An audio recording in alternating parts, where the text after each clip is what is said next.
23 Personnel Podcast, a Texas Tech athletics podcast where food and sports clash at the goal line.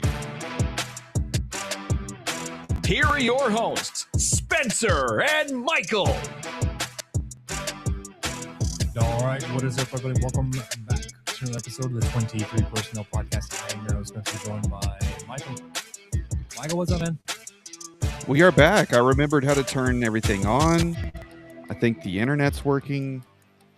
It's Knock on wood, man. business as usual. So let's just plow ahead as if, you know, we've been recording every week since June 13th or whenever it was.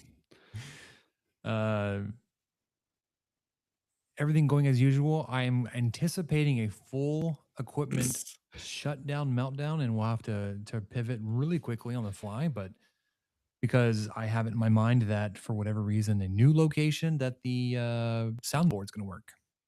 Probably not. Same computer. Software update. I don't know. I knocked on wood. Riverside's changed. I didn't even know what all these buttons did. It's been so long since we've recorded. It took me a while to remember how to log in. So maybe that will help. Maybe that will help keep things on track. Well, here we are. You look great. Thanks, buddy. I'm excited. We have so much to talk about.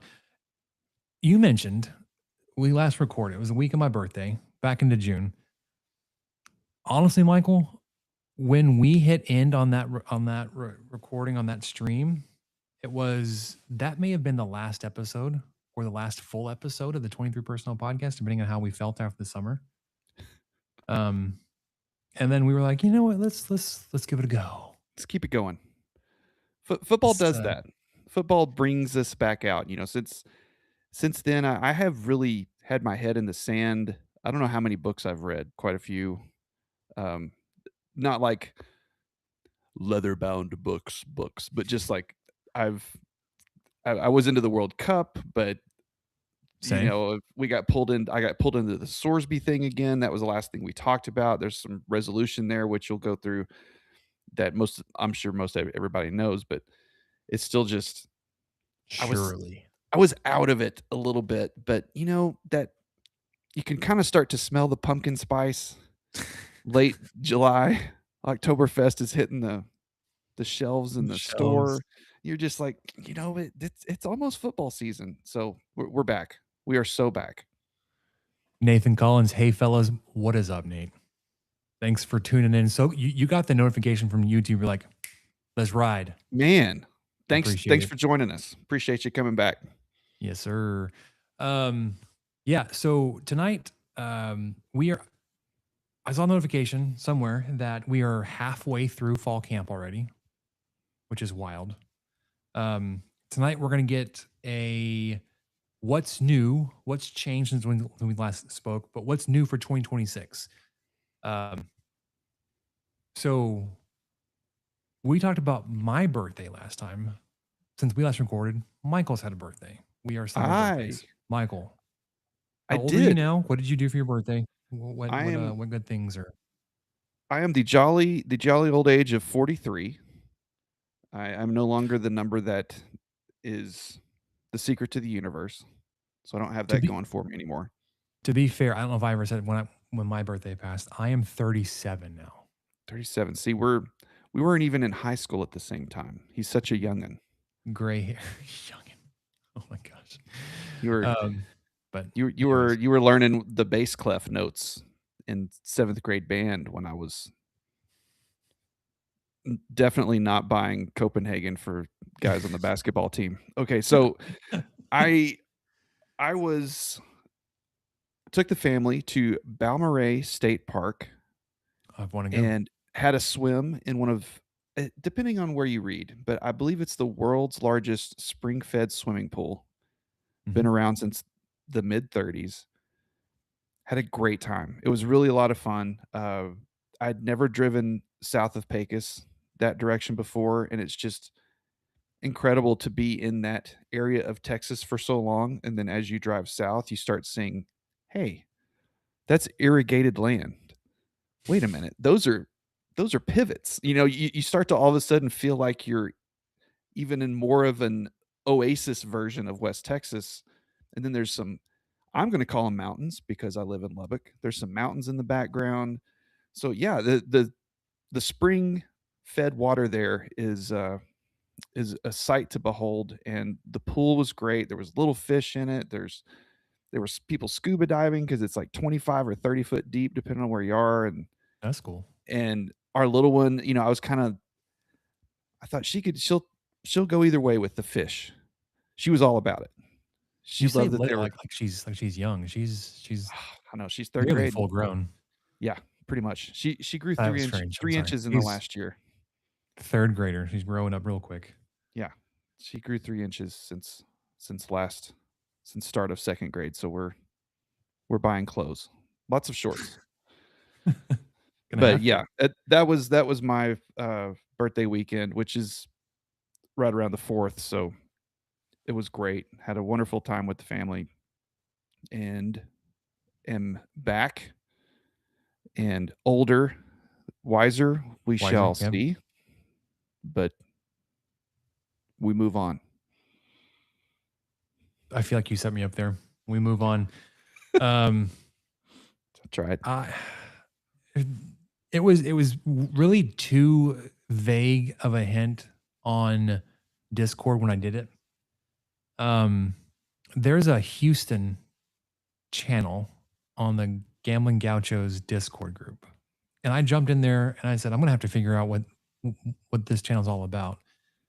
Because since we've last spoken, Michael, we have relocated, and we are still 23 personnel south, but we are not 23 personnel as far south. We have actually very recently left the coastal bend, Corpus Christi. We are now in Pearland. South Houston, Southeast Houston. Not even that much further away from the beach than we were in Corpus, which is one of the things Samantha was really excited. Like, we're going to leave the beach. She's like, it's really like an extra 20-minute drive to get out to Galveston from where we're living now. But I was promoted in my job, took on a director role within the same organization, but just a new facility. So I got a pay increase. I'm bonus eligible now, which is huge. And I'm a one-man show at this hospital, this facility. So it's a great new-ish facility. I think it's like 10 years old, which means everything is still working just the way it's supposed to. As opposed to a hospital like one I came from in Corpus that was like 50 or 60 years old. Everything was falling apart. Not that it was a reflection of the company, just like, industrial buildings need to be upkept. And it's expensive to do so. Anyways, we've moved. We are now in our own home. We've purchased. We're no longer renting. We are homeowners again. I was telling Samantha, my wife, I was like, how excited I am to have a place of our own, not just for the yard, but just like just our own place. We have a nice yard. We have a nice house. I was telling Michael before we hit record, it's bigger than we probably would have ever thought about purchasing. Not like it's not a mansion, it's not a castle, but it's nice, newish. It's renovated, recently renovated. Excited to be settling down again, not moving, hopefully anytime soon. But we're now in Pearland. So, Houston folks, let's ride. I'm a little frustrated, Michael. Had we done this a year ago, I would have been able to go to the Texas Tech Houston game in person. And now this year they're playing in Lubbock. Like, well, and it's a Friday night game too, of much consternation, depending upon who you ask. Yeah, I would have had to take a whole day off of work. Oh darn. So speaking of one man show, there's probably people that wish you did just continue your day job and make this a one man show. But I'm here. I'm here anyway. I haven't moved. I'm not going anywhere. But I guess as the kids say, I will not be apologizing. I will not be apologizing. Or the Conor McGregor, I apologize to absolutely no one. There you go. Although I think he has some more colorful language in their mail. A little bit. Speaking of one man show, Michael, it felt like the Oof. Texas Tech news cycle was a one-man show this summer. Let's do a quick recap resolution here on Brennan Sorsby. You'll all know this, but since we last recorded, this has come to final, like it's come to rest.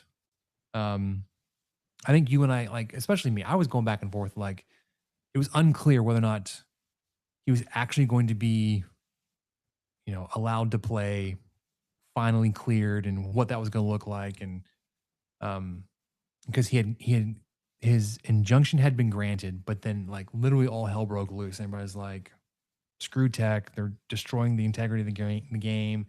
How could they do this? Blah blah blah." Yeah, we recorded during the It was the a five hell week. the 5-man roundtable or whatever. That thing came out as we were just getting Day going. of. It was like the Yes. day we recorded, I think. It was day of, and I do remember.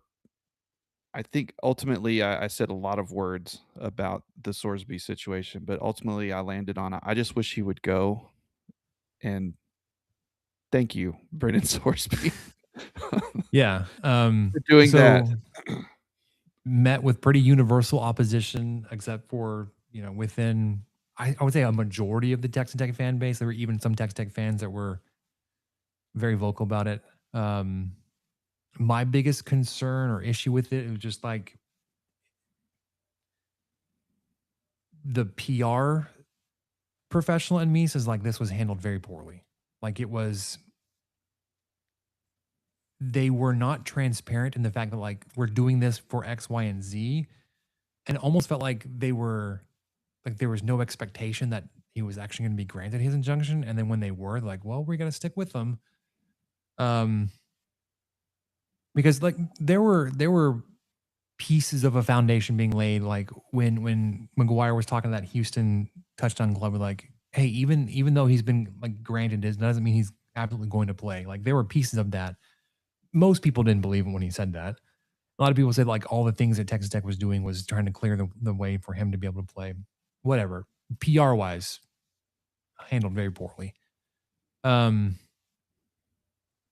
Outside of that, I don't think they did anything wrong. I think Texas Tech is still catching some heat for that. Anyways, through a pretty intense week, Sorsby and Texas Tech come to a mutual agreement. At least that's how they portrayed it publicly, that they were going to voluntarily separate. Sorsby dropped his suit against the NCAA, and Texas Tech Tech was the first one of the two, put out the statement that says Brennan Sorsby is no longer with the Texas Tech football program, and we mutually parted ways.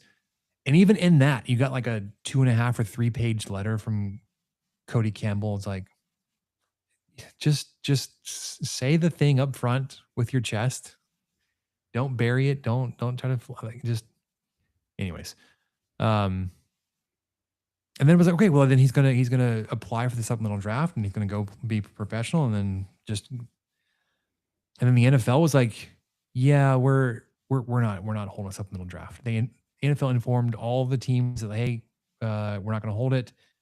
Supposedly they'd made that decision before Sorsby indicated he was going to apply for the draft, which that just doesn't, that sounds fishy to me. It's like they did come back and say nobody else had applied, and Sorsby's application from their statement sounded like it was not incomplete, but very like surface level, like very, very plain and vanilla, like didn't get into anything.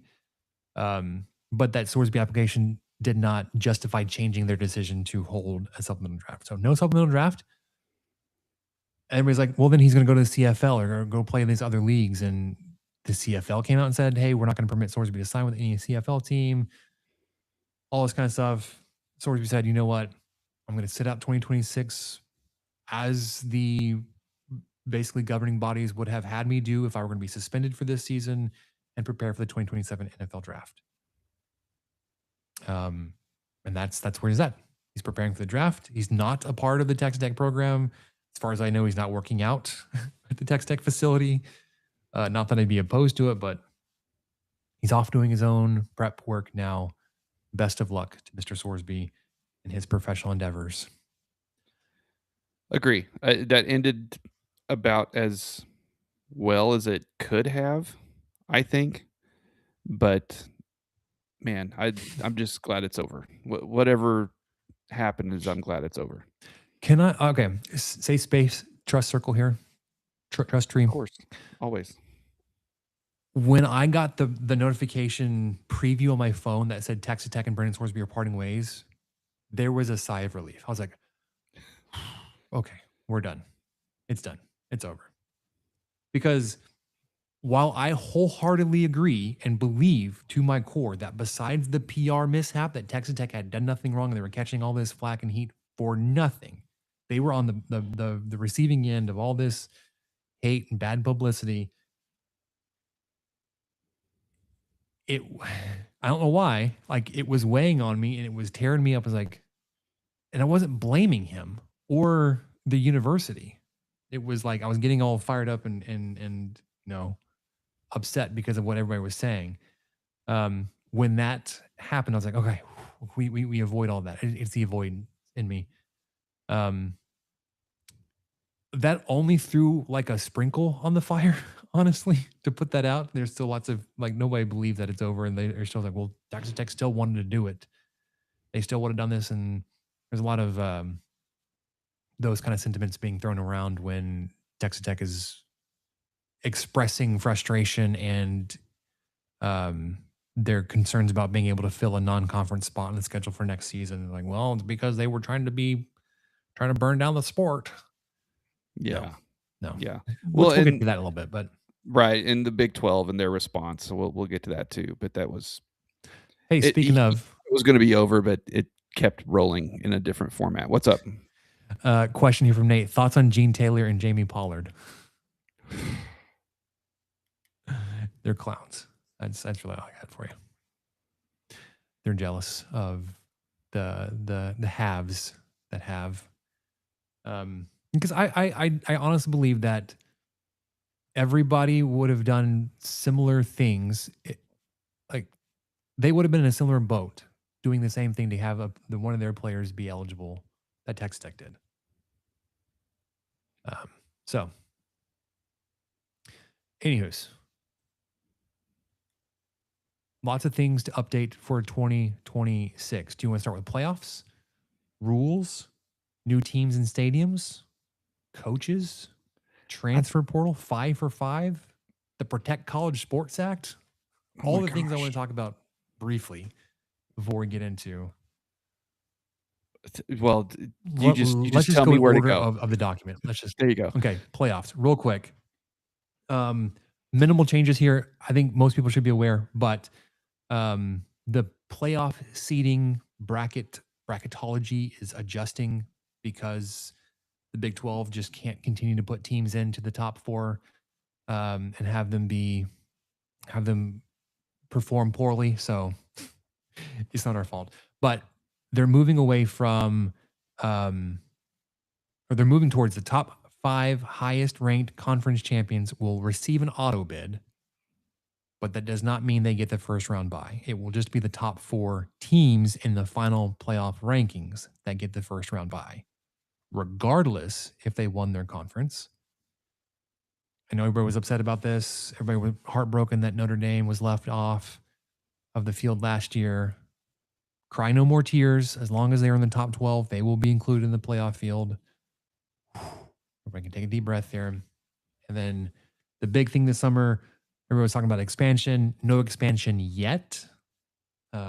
Nobody could agree on the number, whether it was 16, 20, or 24. None of those really felt right to me, but that's not happening this year. So top 4 teams based on the final rankings will get the we'll get the first round bye. Auto bid will be the top 5 highest ranked conference champions. Okay. Rule changes. I actually really like this one. So we'll start with targeting. They approved a 1-year experimental rule change for the suspension structure for those that receive a targeting penalty. So those, if you got it suspended in the first half, you'd miss the second half. If you got suspended in the second half, you'd miss the rest of the half, and then the first half of the next game. They're not doing that anymore. The first time you're ejected for targeting in 2026, the player will miss the remainder of the game, but no time in the following week.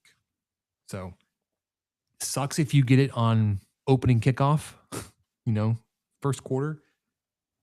Excuse me, you miss the whole entire game. Much better for you if you get a targeting penalty with 2 minutes to go in the fourth quarter. You will not miss any time in the second game. If you get a second targeting penalty, you will miss the first half of the next game. So you still miss the remainder of the game that you're in, plus the first half of the next game. And they said third and subsequent targeting ejections, the player would be suspended the rest of that game and the entirety of the next game. What I found was they said the likelihood or the times it's happened where a player has been ejected more than twice in a season, extremely rare, if ever. But they still had to have it. So you have this escalating penalty process. I like it that your punishment ends at the end of that game if it was your first targeting of the season. I like it too. I would like to see them add in a little bit more language to give some leeway on some obvious calls where the player was trying not to target or was trying to avoid the contact, but the contact still hit the bottom of the quarterback's face mask or whatever the case may be, with like the tip of the crown or all that stuff. So I would love to see a little bit more leniency there in what actually targeting might be. But it's just so hard to determine intent when you're looking at something slow-mo at 32nd of a second. Yeah. I just missed the text, by the way. You showed it up on there, and then I forgot. It was Chase. He said, Chase. He said, we're so back. Oh, we're so back, buddy. Thanks for listening. Back, fellas. Thanks for jumping on with us. Speaking of the replay, there's expanded video replay this season for the coaches. Conferences so this is for 2026. Conferences may allow real-time instant replay video to be sent directly to both coaching booths during the games. Like, what's the difference? Previously, all the booths had access to was the live broadcast feed. So whatever the broadcast truck was putting out there for the replay, that's all the coach's booth. Now they have the same access to the video, the bank of videos that the replay officials do. So gives them a little bit more to dive into if they want to determine challenges or replays, whatever. It probably makes very little difference because of how fast you'd have to make that decision. You can't be digging through video files and different feeds. Maybe this means that teams of well-funded programs are going to have entire video booths on their staff. I don't know. You added the link here. We'll touch on it here. I love this. The Big 12 is adding the review feed to this year's broadcast like the ACC did last year. So when a official is reviewing a play, you're going to get the same feed and the headset back and forth that the ACC was providing last year. You can hear the conversation going back and forth, what they're looking at, what the determining factors are, if there was enough evidence, blah, blah, blah. Fantastic transparency into the ACC. I think pretty universally, everybody liked and appreciated it. The Big 12 is going to do that this year. You did something right, Big 12. Let's go. Yeah, and I'm seeing some. They kind of buried this in the bottom, Spencer. So that's is my fault. So it looks like this actually won't be implemented until next season because they have to get everything set up and ready. The facility will fully launch in the 2027 season. Who knows? Maybe there will be some trial and error, some times where they will start it. It does say that they are going to start introducing it for select games in 2026. So look for it to be implemented fully the next season. So that's my bad on misleading you there with the shortcut on the link there. So it may be like the big games of the week. Yeah, or you may get one. If there are multiple games happening at the same time, you may just get one game that gets this review feed. Right. They're building Um, this gigantic replay operations center in Irving, and that I don't think that's going to be ready completely, but they are going to be able to do that for a handful of games at least just get some AV this nerds season. together. Just Yeah. slap this thing together. Lots of Yeah. cables, lots of monitors, buttons. Okay, this last one, I saw it. I had to do way more research and reading about this to like have it make sense. I don't even know if like you would ever even see this scenario playing out, but there's a change in the rules to free kicks, and it's aligning with how the NFL does it. So, one, I'm not the biggest NFL fan or watcher, but what this does is it will allow a team an attempt at a place kick or a drop kick from the spot of a fair catch. And you're thinking, there's no way you're going to be close enough to be attempting a kick from a fair catch. That's where it doesn't make any sense to me, where I see this with like very little application here. What is interesting though is you essentially can't rush or try to block this kick. So you may get super long or much longer field goal attempts because of this, because you're essentially saying you're giving your kicker the ability to kick it at such a low angle that there's very little likelihood it's going to be blocked. Just like any other field goal attempt, if it goes through the uprights, it's going to count as a field goal. Some initial feedback I saw is like, you're probably only going to see this at end of half, end of game. If you were able to somehow fair catch something within a long field goal type of range, you'd be able to attempt basically a free field goal without it, or not free, but a non-rushed, non-blocked kick attempt. Will we ever see it? I probably would say no. Over under 0.5, no. Under. But it's in the books for 2026. This feels like a thing Dave Aranda would somehow figure out how to use. Or Tom Erdahl. The world's best special team. Kenny Perry probably just rolls his eyes like, this is stupid. Yeah, we don't know what this is. He wrote it down just so he could throw it in the trash. He did also mention there were some changes. Like this was part of the fall camp media day. He mentioned there were some changes to some blocking structures and the swinging gate.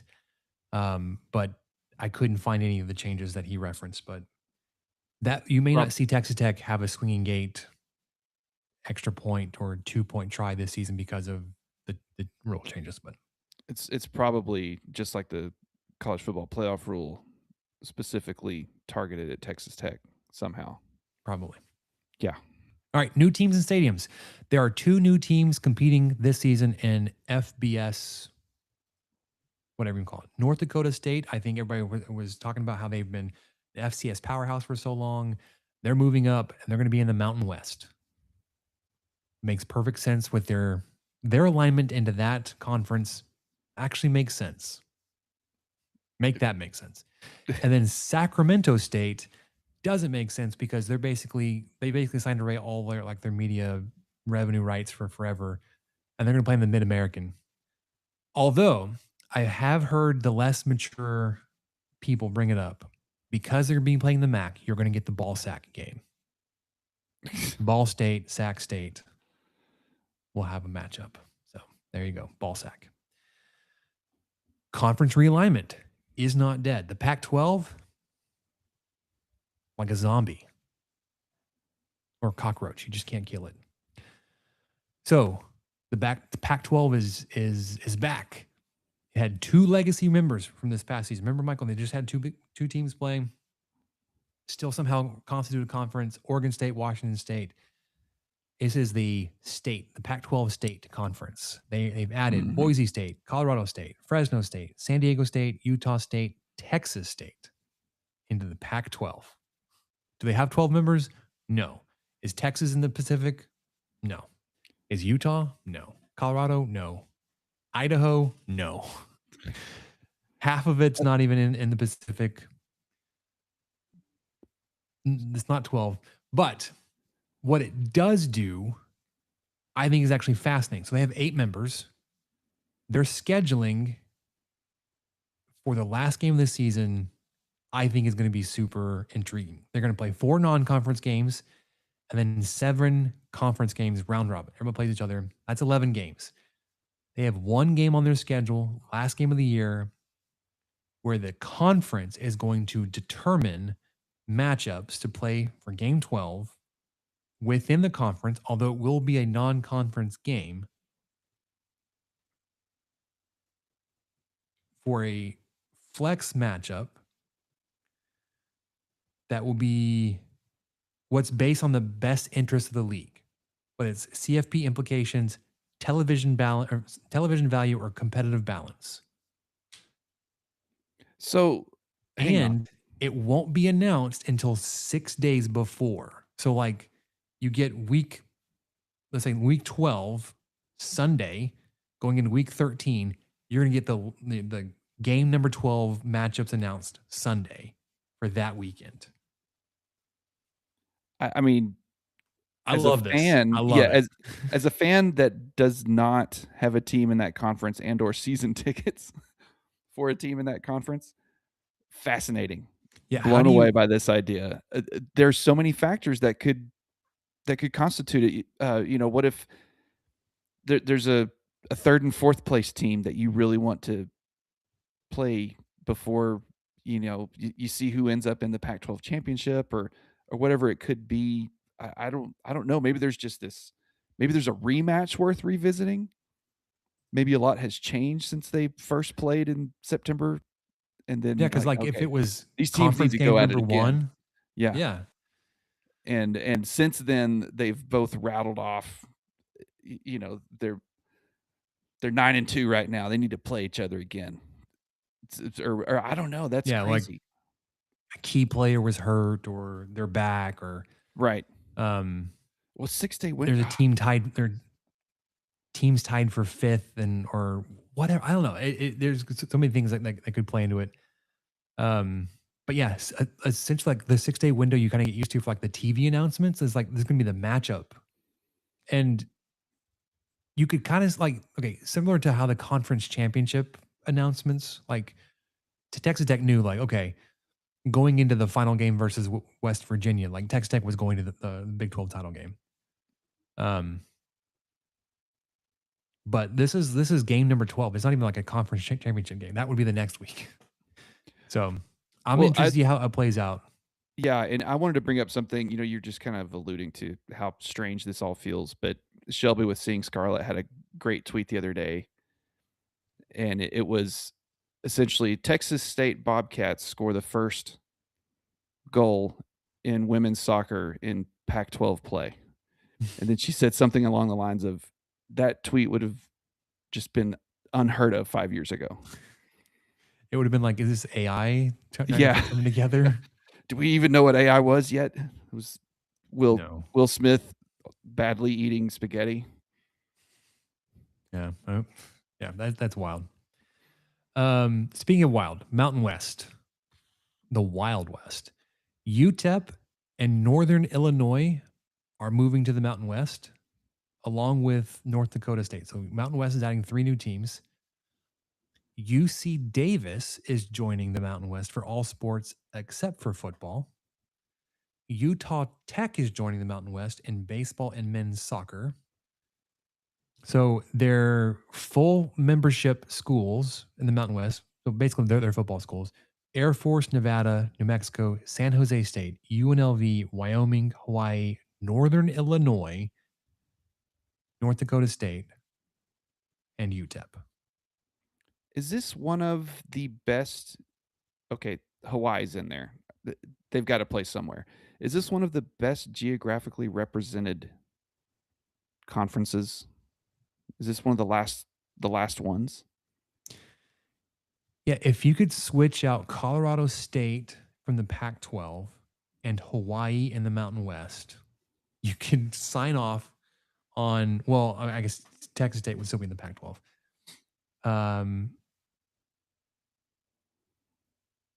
Anyways, Pac-12 is pretty geographically sound too, except for San Marcos. For Texas. Yeah. Yeah, it's close. Good Okay. for them. Stadiums. You think like there shouldn't be a lot of movement for stadiums. Northwestern is opening their new football stadium, Ryan Field. It was kind of a joke that last season they were playing in a portable stadium, basically like the pop-up bleachers you would see at smaller school soccer fields on the banks of the lake there in Chicago. What lake is that? Travis. The Great Lake, Great Lakes. What is Mead? whichever one is. Anyways, Meredith? none of the above. Memphis, their stadium renovations are done. Texas Tech knows this when they played in the Memphis Bowl, the Liberty Bowl, not that long ago, where like we got hosed Still and we were on the mad. side of the stadium that was completely demolished. So mad. Sam Houston, they're moving back to their on-campus stadium, Elliott T. Bauer Stadium. They played they actually played off campus in 2025. They're moving back. And then not that you'd probably see this on TV broadcast, but Missouri and Tennessee both completed major renovations in their stadiums. But I think they're like suites and club level stuff. Not like not a new stadium, not major half renovations like Memphis had or whatever. Coaches. Let's do a quick update on the coaching carousel because some of these, like, it's good to refresh. Kyle Whittingham, Utah to Michigan. Lane Kiffin, how can you forget Ole Miss to LSU? You're going to hear a lot about that one in week 3 because they're playing on Saturday when Texas Tech should be gearing or having defeated Houston the night before. Eric Morris, North Texas to Oklahoma State. Obviously, everybody's going to hear about that for forever. John Summerall, Tulane to Florida. Alex Golesh, USF to Auburn. Ryan Silverfield, Memphis to Arkansas. So lots of movement within the SEC.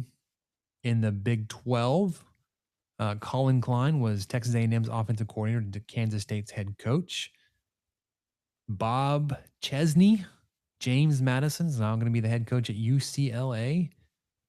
The Oregon coordinators, Tosh Lupoi, went from the Oregon DC to the Cal head coach. Will Stein was the Oregon OC, he's now the Kentucky head coach. Jimmy Rogers, Washington State to Iowa State. James Franklin, Penn State to Virginia Tech. Matt Campbell, Iowa State to Penn State. Jim Mora, UConn to Colorado State. So update your Rolodexes, everybody. Yeah, my weekly breakfast with Matt Campbell is just harder to schedule now in that Eastern time zone. This is obviously not even a taste of all the transfers, but quick update. Make sure everybody's got their notepad out. Transfers. Sam Levitt, Arizona State to LSU. Josh Hoover, TCU to Indiana. Darian Mensah, Duke to Miami. Drew Mestemaker, North Texas to Oklahoma State. I included here because his brother won the Heisman. Alberto Mendoza, Indiana to Georgia Tech. And Dylan Raiola, bless him for trying to be Patrick Mahomes, Nebraska to Oregon. I would hold space here for a Tommy Castellanos. He may be finding a new spot from Florida State. Who knows? Damon Wilson, defensive end, Missouri to Miami. Prince Will Uman-Milan, Ole Miss to LSU. Coy Parrish, safety, Minnesota to Oregon. Cam Coleman was a wide receiver Texas Tech was really heavily into. Auburn to Texas. Jordan Seaton, the tackle from Colorado, has landed at LSU. Amarian Miller, Colorado to Arizona State. Who's going to be throwing him the ball? Who knows? I think even their transfer quarterback at Arizona State is still he's still in a position battle there. Jace Brown, Kansas State to LSU, and Wendell Gregory, defensive end from Oklahoma State to Kansas State. So most of those guys, top of the list, transfer targets or from the Big 12 or guys that Texas Tech were in on. More recently, 5 for 5 has come out, Mike. We've been hearing about this for a minute. Essentially what it is, blanket ruling, and yet even then, NCAA bungled it. Players will get 5 years, 5 calendar years to play 5 years of eligibility in all their sports. players up through the 2021 class had all additional years of eligibility because of COVID extensions. Everybody from 2023 on was kind of grandfathered into grant for 5 for 5, left hanging out there 2022 guys. You saw a string of not injunctions, restraining orders filed, trying to get eligibility restored for them because they would have had 4 years of eligibility expired, even though everybody around them was getting a 5th year. But essentially,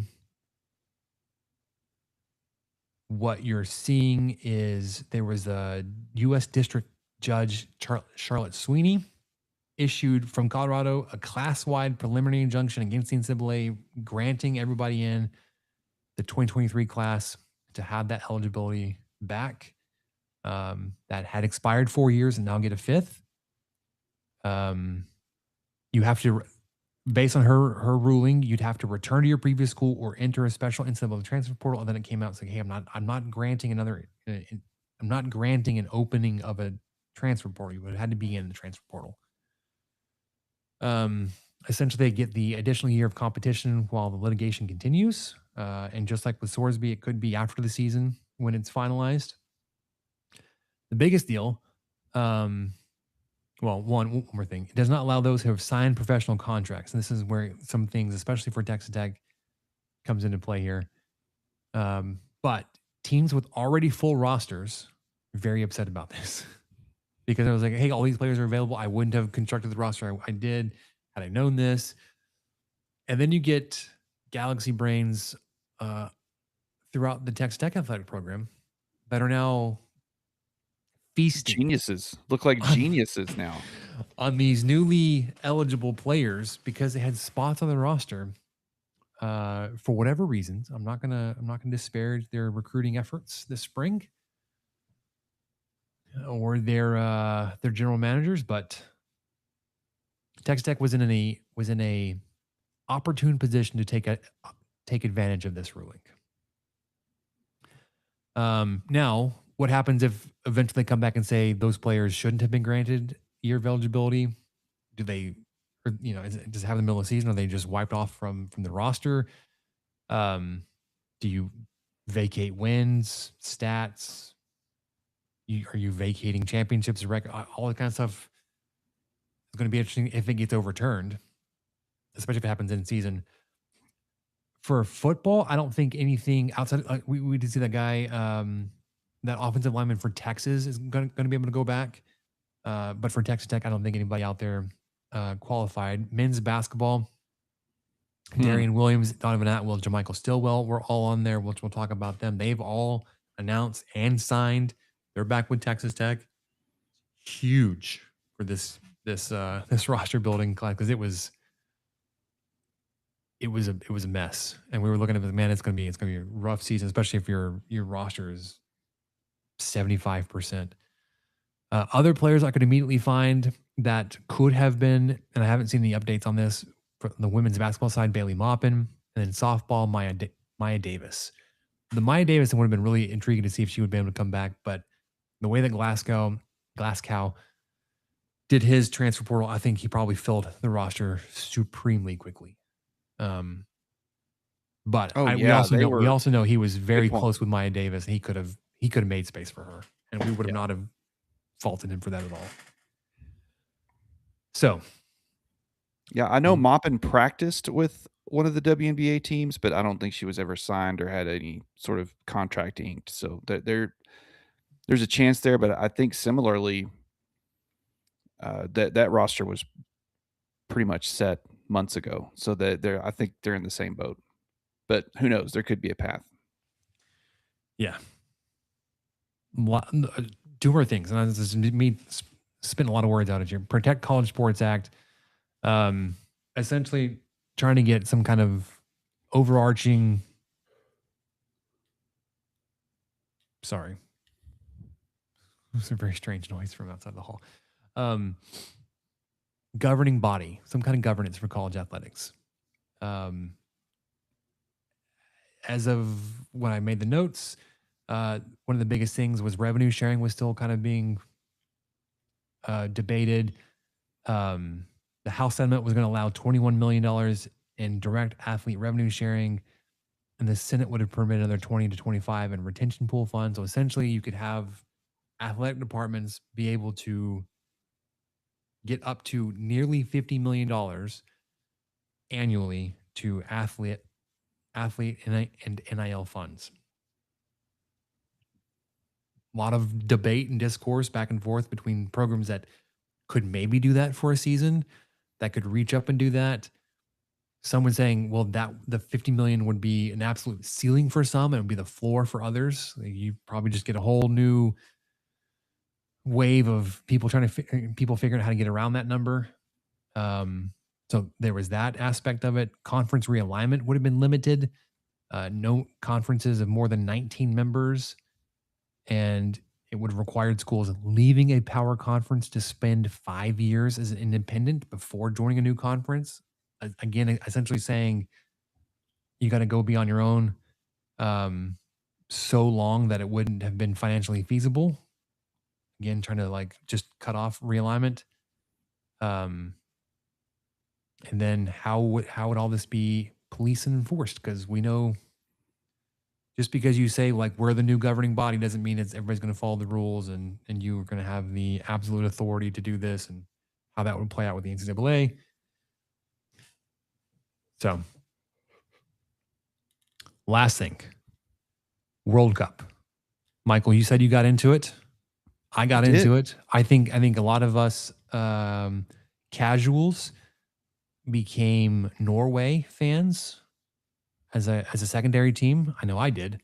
I especially loved watching Erling Haaland play. He just made it look so effortless. He was so dang good. He's inevitable.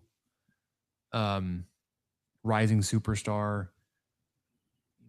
Say what you want about like the aging of Messi and Ronaldo. Messi still was absolutely incredible. Yeah. Ronaldo is old. But I very much enjoyed watching the World Cup. Even though the US,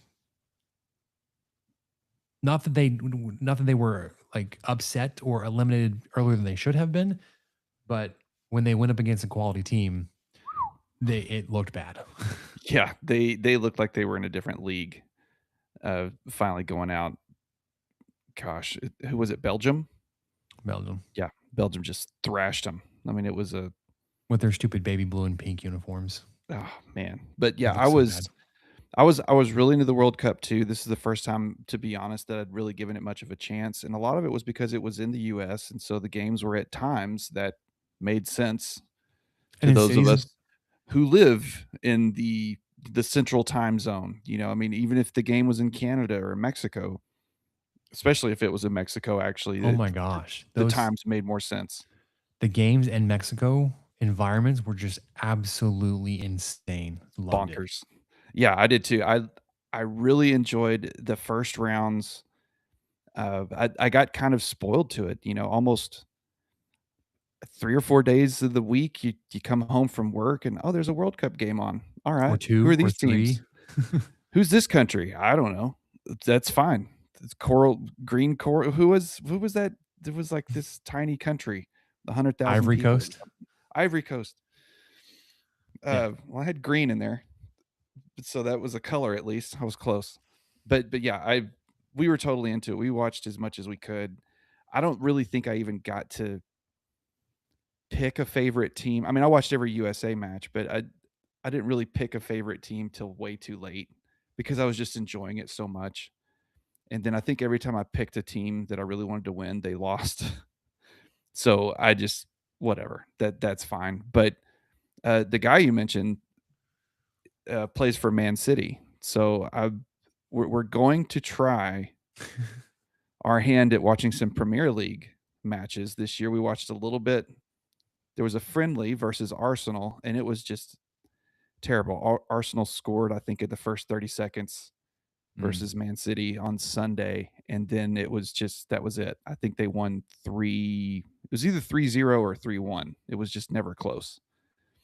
So the Man City lost their friendly, but I don't think the real season starts quote unquote real season starts this Sunday, possibly. I think the 23rd is when Premier League kicks off. So if you have Peacock and if you're home, maybe getting ready for church Sunday morning, or if you're skipping that day and watching it on video, you might be able to catch some Premier League soccer. But we're going to try a little bit because we enjoyed it so much. We went to a couple of, I think maybe just one. I think I only went to one watch party to see the U.S. play at Two Docks, and that was a blast. And it was, I'm just kind of blown away and feel like I've missed out so much for the last many years. But I think the next World Cup will be in between Spain and Morocco and Portugal. I think it's going to be in that part of the country. So unfortunately, the times will probably be terrible again for us in the central time zone, but we'll try to tune in anyway. Yeah, so Spain ended up winning it all. Mm-hmm. I mean, dominated too. Well, it's because defensively dominated. Like it wasn't like they Yes. were off. Like I think they allowed the least amount of shots of anybody in World Cup history. I think they gave up 2 goals total. I was trying to find a football equivalent to that in my head. To me, it would be something like their defense just never allowed a score in the red zone all game and rarely let them even cross the 50. I don't even know what they just couldn't do anything. Even with Messi, they could do nothing. And I don't think they even got a shot till it was late. Did that go into extras? It was really late. I think it was past regulation. Sorry, it's been a month or two since this game. But it's a full month, yeah. Yeah, that was dominating performance. Like you said, not on the scoreboard, but man, if you watched it, 19 shots to 1 or whatever it was, and that keeper had the most saves ever in a World Cup game. And some of them were just mind-blowing. So, I can't think of a football comparison. I should have put some thought into this. I only had a few months since we recorded. And then Argentina's luck ran out. They had so many late game heroics. That comeback that I can't remember who they were playing, but they were playing in Atlanta. It might have been Belgium, but I'm not sure about that.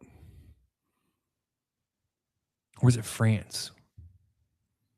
Well, they had a couple of comebacks, yeah. Was it the game they beat France to put France in the 3rd place game where Messi scored?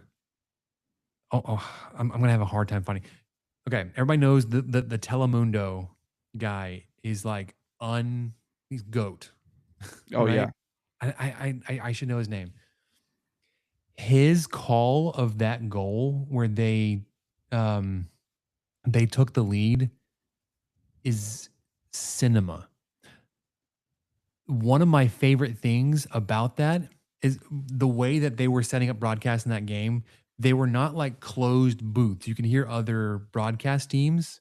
There's another Spanish media team that may have been for Argentina, like next to them, absolutely losing their minds that you could hear on the American Telemundo Spanish broadcast. It was fantastic. But if you haven't seen what? Cantor's the name. Oh, okay. Cantor. Unbelievable. Goal. And it was versus, it's like 40 seconds long. Probably the one you're thinking of was versus England. Yes, it was England. It was a comeback versus England in Atlanta. And England, gosh, they were easy to dislike. They just seemed so smug. So stupid. But yeah, that England grabbed a 1-0 advantage early in the second half. Mm-hmm. And then, at 85th minute, with a late header, secured the 2-1 triumph. I said triumph because I read that. That's not how I talk. But that was the summary. Right. 56 minutes in, let's talk about a 2-1 triumph. Let's talk about football. Okay. Actual football. As of today, we are 11 days out from the start of the college football season. It's unbelievable. It's a week and a half away. Week 0, headliner for the weekend, at least for Big 12 and Big 12 adjacent, TCU and North Carolina in Ireland in the overseas game. The loser of this game has historically been off to a horrendous season. Kansas State lost this game last year versus Iowa State. Neither one of them had a great season, but Neither one of them have their head coach anymore either. yeah. Other Different games reasons. that weekend, that Saturday the 29th, San Jose State at number 14 USC. NC State at Virginia. That could be a good one. Ooh, Jacksonville State at North Dakota State. So North Dakota State getting on, Division One play started opening weekend. Sacramento State at Eastern Michigan. Hawaii at Stanford. New Mexico State at Florida State. Memphis at UNLV. a full day, man. You're starting at 11 a.m. with I know, TCU. You're ending fun. with that Memphis UNLV game at 9. It's just 9 p.m. kickoff in Allegiant Stadium. so well spaced. There's a It- couple concurrent ones, but this It used to is be, good week 0 stuff. yeah, it used to be you got one game on week 0. When they were like, this whole thing started, like one game, you're like, I'll watch it because it's the only thing on. And now you've got eight games Saturday the 29th. And then Thursday, week 1, you've got 1, 2, 3, 4, 5, 6, 7, 8, 9, 10, 11. 11 games Thursday night that kick off between 5 p.m. and 8 p.m. Yeah, and I can't believe that they actually wait until 5. How wonderful is that? Now, sorry, West Coast people, you're going to miss, which really matters to you because this is, especially if those of you in LA, Massachusetts versus Rutgers. That's a game you need to watch. Sure, That's they one do. of your Big Ten brethren going on board. You got to scout the Scarlet Knights, make sure that you're up to date on how they're going to be if you get the Big Ten network Yeah. by the Coliseum. But you've also got 3 Big 12 teams in action that night. You get Bethune-Cookman at UCF. You've got Colorado at Georgia Tech and Idaho at Utah, amongst others. You can get a handful of games on Friday. San Jose State. Sacrilegious. They play both of their opening. No, sorry. I was going to say both of their first 2 opening games, not on a Saturday, but week 1, week 0 is a Saturday. UTEP at Oklahoma, Long Island at Kansas, Toledo at Michigan State, Miami at Stanford. What a way to start your season, Miami. Fresno State at USC. And then it all kicks off Saturday the 5th with a bajillion games. Everybody else is playing.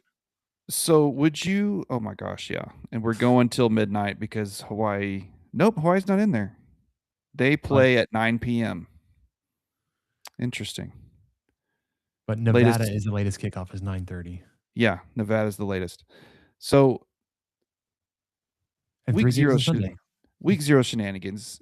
The way the Big 12's working, Texas Tech is going to draw the short straw or the whatever you want to call it. I know people are pretty polarized about this game. Would you go to a Dublin game to watch your Texas Tech Red Raiders? No. Would you go if you were given everything to go? Like if it was, all right, here's a trip, here's the airline ticket, here's where you're going to stay, here's your ticket to the game. Would you still turn it down?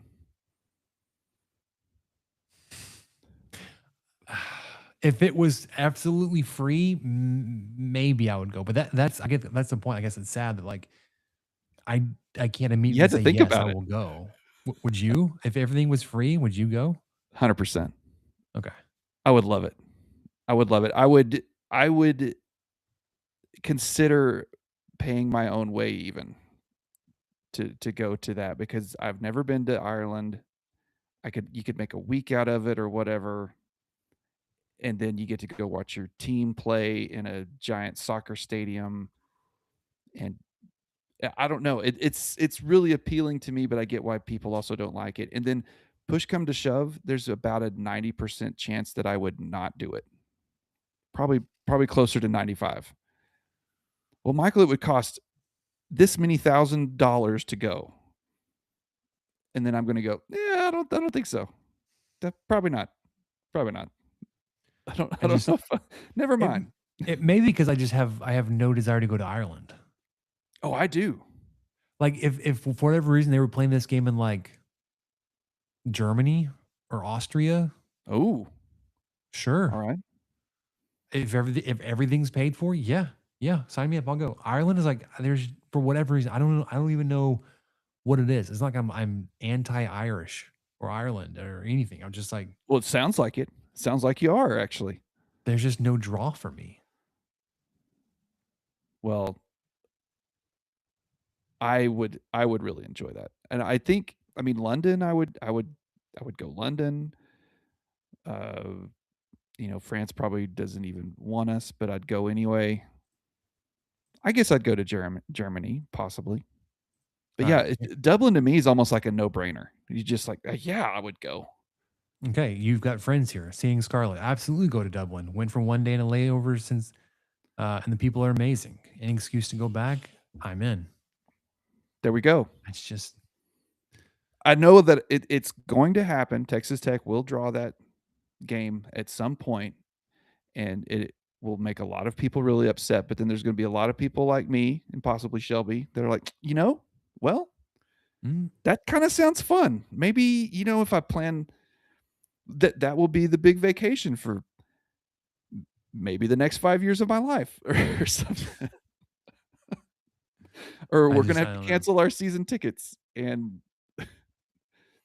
maybe you don't cancel them. You have to mortgage the house. sell them. Yeah, I could do that. You have to like keep because you don't want to give them up and like have to get back into that. God gave us 2 kidneys for a reason.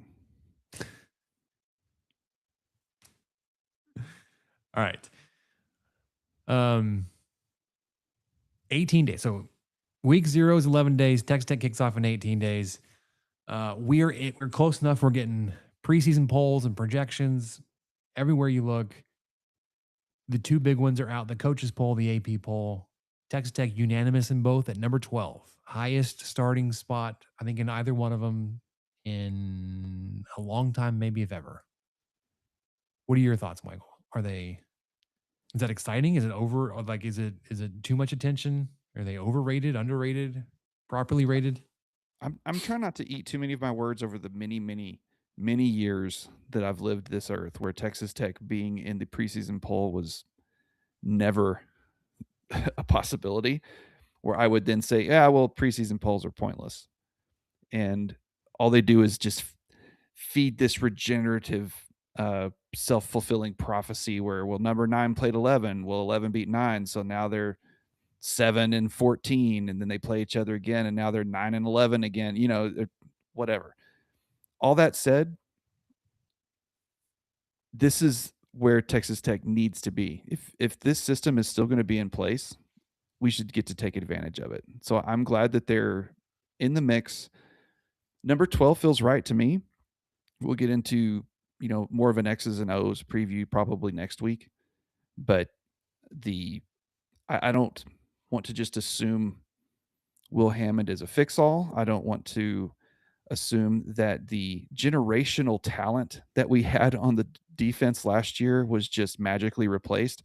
I know that the guys that are there are going to do great, but I think we should back our expectations up a little bit, at least on how dominant that defense was. I think most of us know it, but we'll look back in 4 or 5 years from now and just be like, man, that was possibly a turning point for our 100-year history of football. So all that, I think I feel good about 12. I love that Texas Tech is on the list. It means a lot to be on that list, to keep that number in front of you. They should, in theory, and dang well better, have it in front of them that Friday night when Houston comes to town, who, hey, look, they're number 24 in the coaches poll. They're number 23 in the AP poll. it's a matched or a ranked matchup like most of us were thinking it would be last year. So that's great. Texas Tech gets to host a Friday night game against a ranked opponent as long as both teams make it the first couple weeks unscathed, which they should. Actually, I haven't looked at Houston's schedule, but I'm just going to assume they will. I like it. I love having the number by the name. I know that it still drives me nuts to some aspect of it, but man, if they're still going to do it, Texas Tech needs it. What do you think? Do you feel like they were too high or too low? I think I'm not at all surprised that they're not in the top 10, but I mean, I feel like they're even a little higher than I feel about them right now. I'd probably be 17-ish on them right now.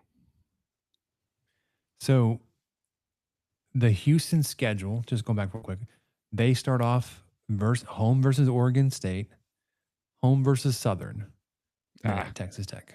Okay. I was just making sure there wasn't some random Ohio State game I forgot or something. No. Okay. So, yes, it should be a 2-0 matchup and with some shuffling around a top 25 matchup. Okay, so for me,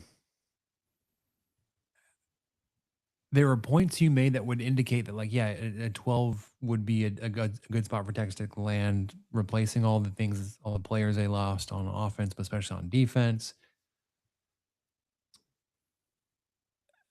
I had multiple thoughts. They're like, well, you don't have to be as good on defense to still be really good. Like, it's true. According to the PFF guys, who are now the walk-on guys, you had the number 1 EPA defense going back as far as they had data. Like, it was like 13 years. And like, it could have been even further than that if they had the data for it. You don't have to have the number 1 defense to be as good as you were. I mean, you were winning games by 3.5 touchdowns. You can win games by 2.5 touchdowns this season and still have like a really good. Anyways, so honestly, 12 felt a little low, and not like it needs to be like top 5. Like 8 to 10, I thought would have been like a great spot. But to your you gotta look around at the rest of the country, like what everybody else did and what their stories were and all the stuff is like, well, okay. It is what it is, because at this point last season, you were unranked and you weren't even being talked about. You and I were really high on the Red Raiders last season at this point. And I, at the time, felt a little ridiculous when I gave you a 12-0 prediction. And ended up being 1 game off. I can't even remember at what point in the season you got ranked. It was after Utah, wasn't it? Where you snuck into the rankings at that point? And it was like 21 or something after you beat number 17 on the road. That's a great question. I'll try to dig into that. It's whatever. So I point that out to say, like, it took you about a month to break into the rankings last season. And even then you finished 4th. Like, you were able to move up and maintain all that with your schedule, with a loss. So I don't think you have to start at a certain spot to be able to, like, okay, we have to be in this area to be able to get, the final top 4 or whatever we want to be. I actually probably would prefer to land in that 5 to 8 range at the final CFP ranking anyways, if I'm being honest. Texas Tech was ranked last year, preseason. They were 23. According to fall out? WarrenNolan.com. No, they stayed in it. I think what we might possibly be thinking of is that was obviously the first season that they were ever ranked in the college playoff. Playoff.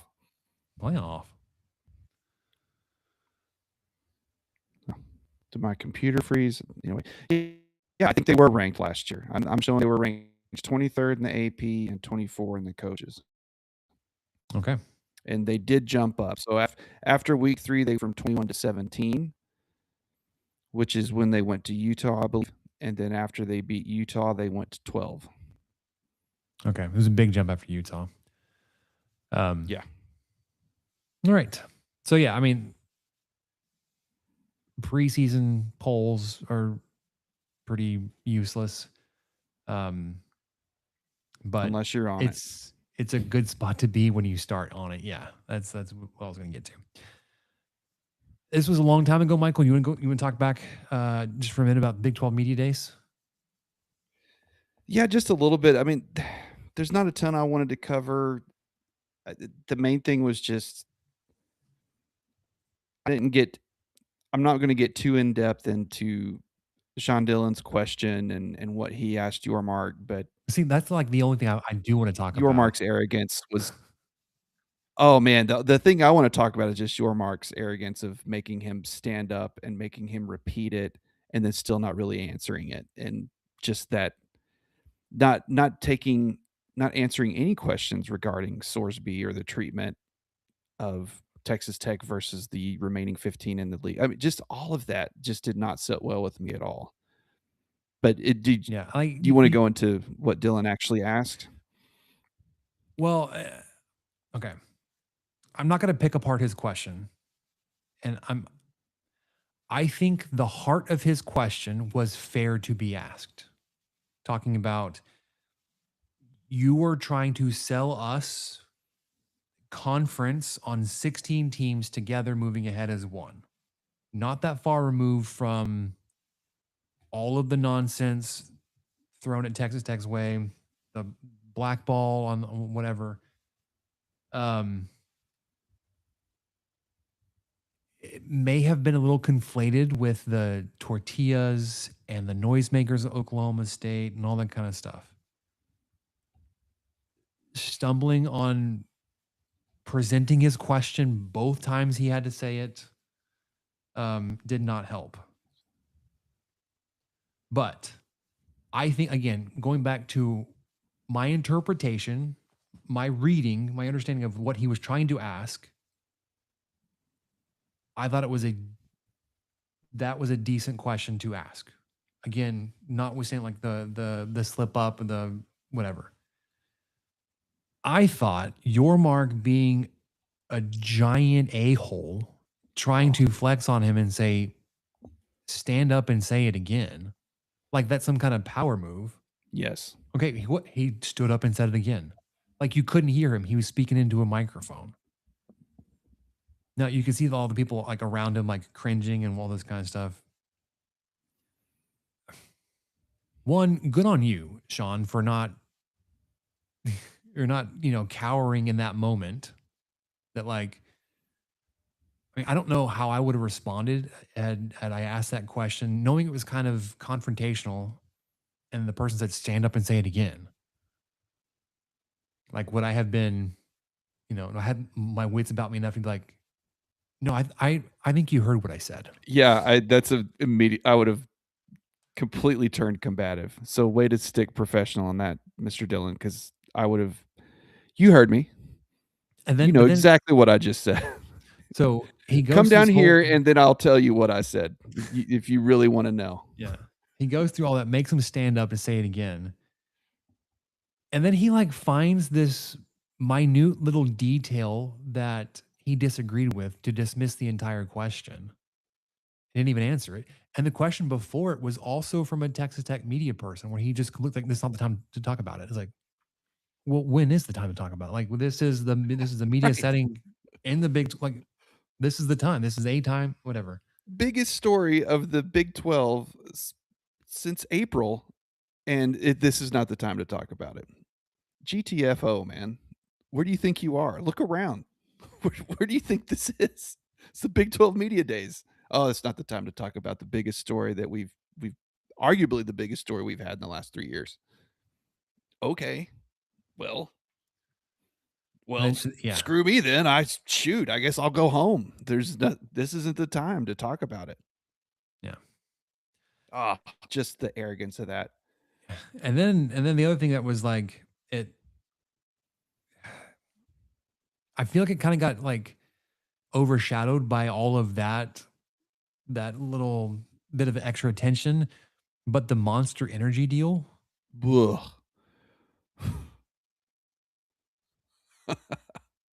again, like it seems pretty universally disliked. Um, we did get this comment, and we saved it till now because we wanted to make sure that it wasn't lost. But from Chase, he asked that we see that the Big 12 is now hiring someone to be put in charge of partnerships. Said it's a legit job posting. Whoever made this monster deal got canned. Was that So supposed to be a pun? Because that was really good. Really it's good pretty good. pun.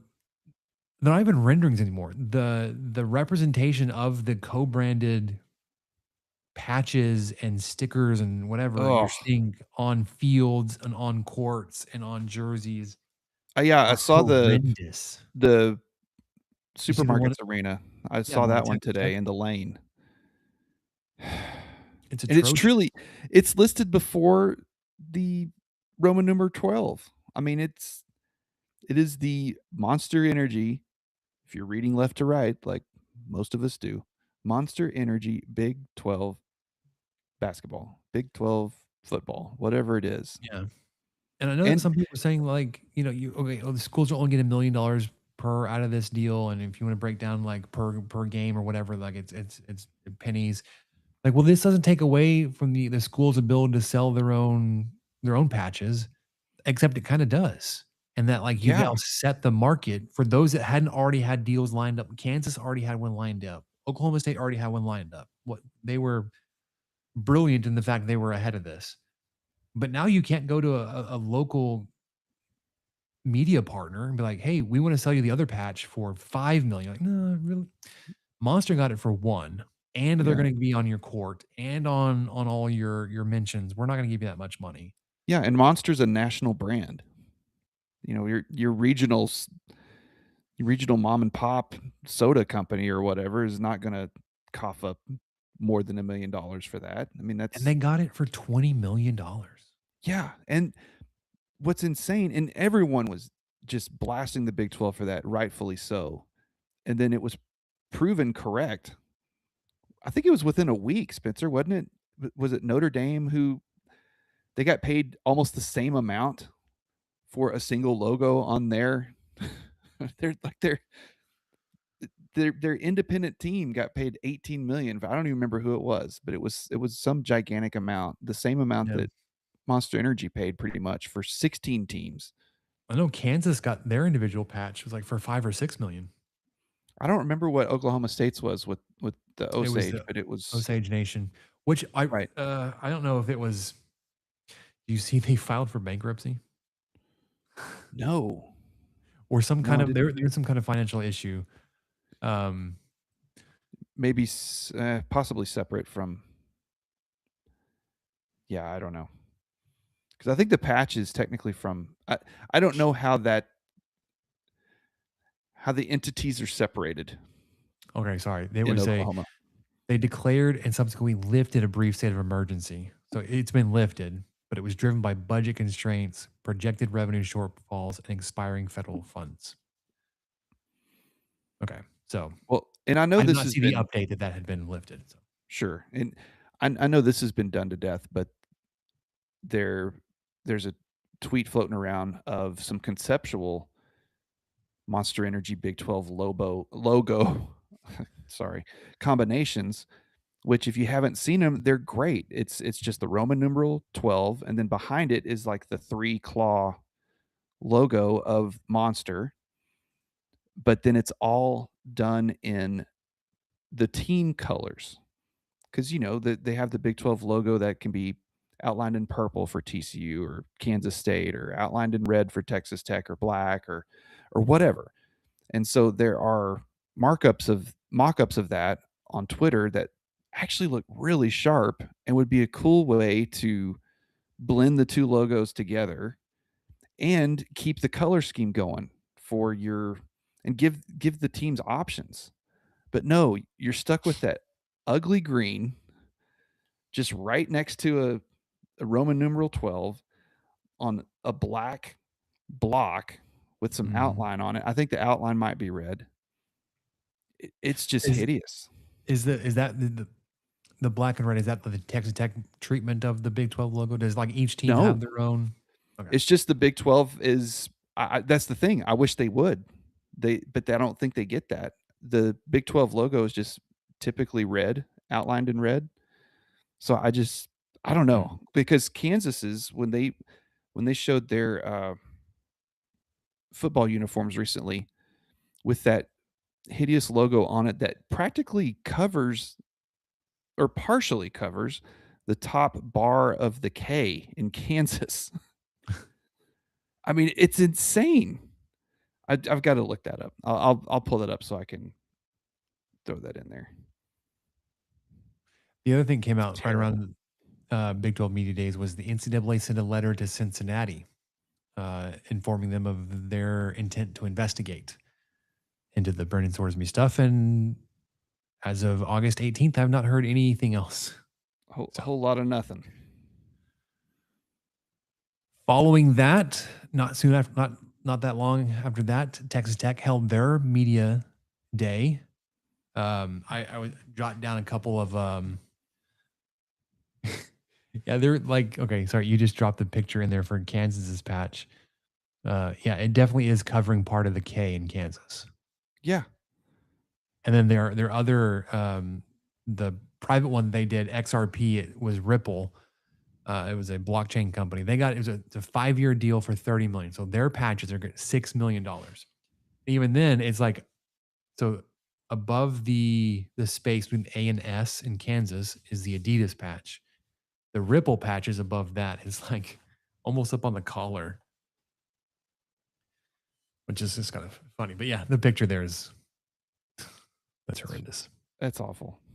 So I was taking quick notes, listening to the media availabilities from the Texas Tech Media Day when they were doing the live broadcast. I wasn't going through and doing the ones that were captured by the local media. Our guy, Rob Bro or David Collier or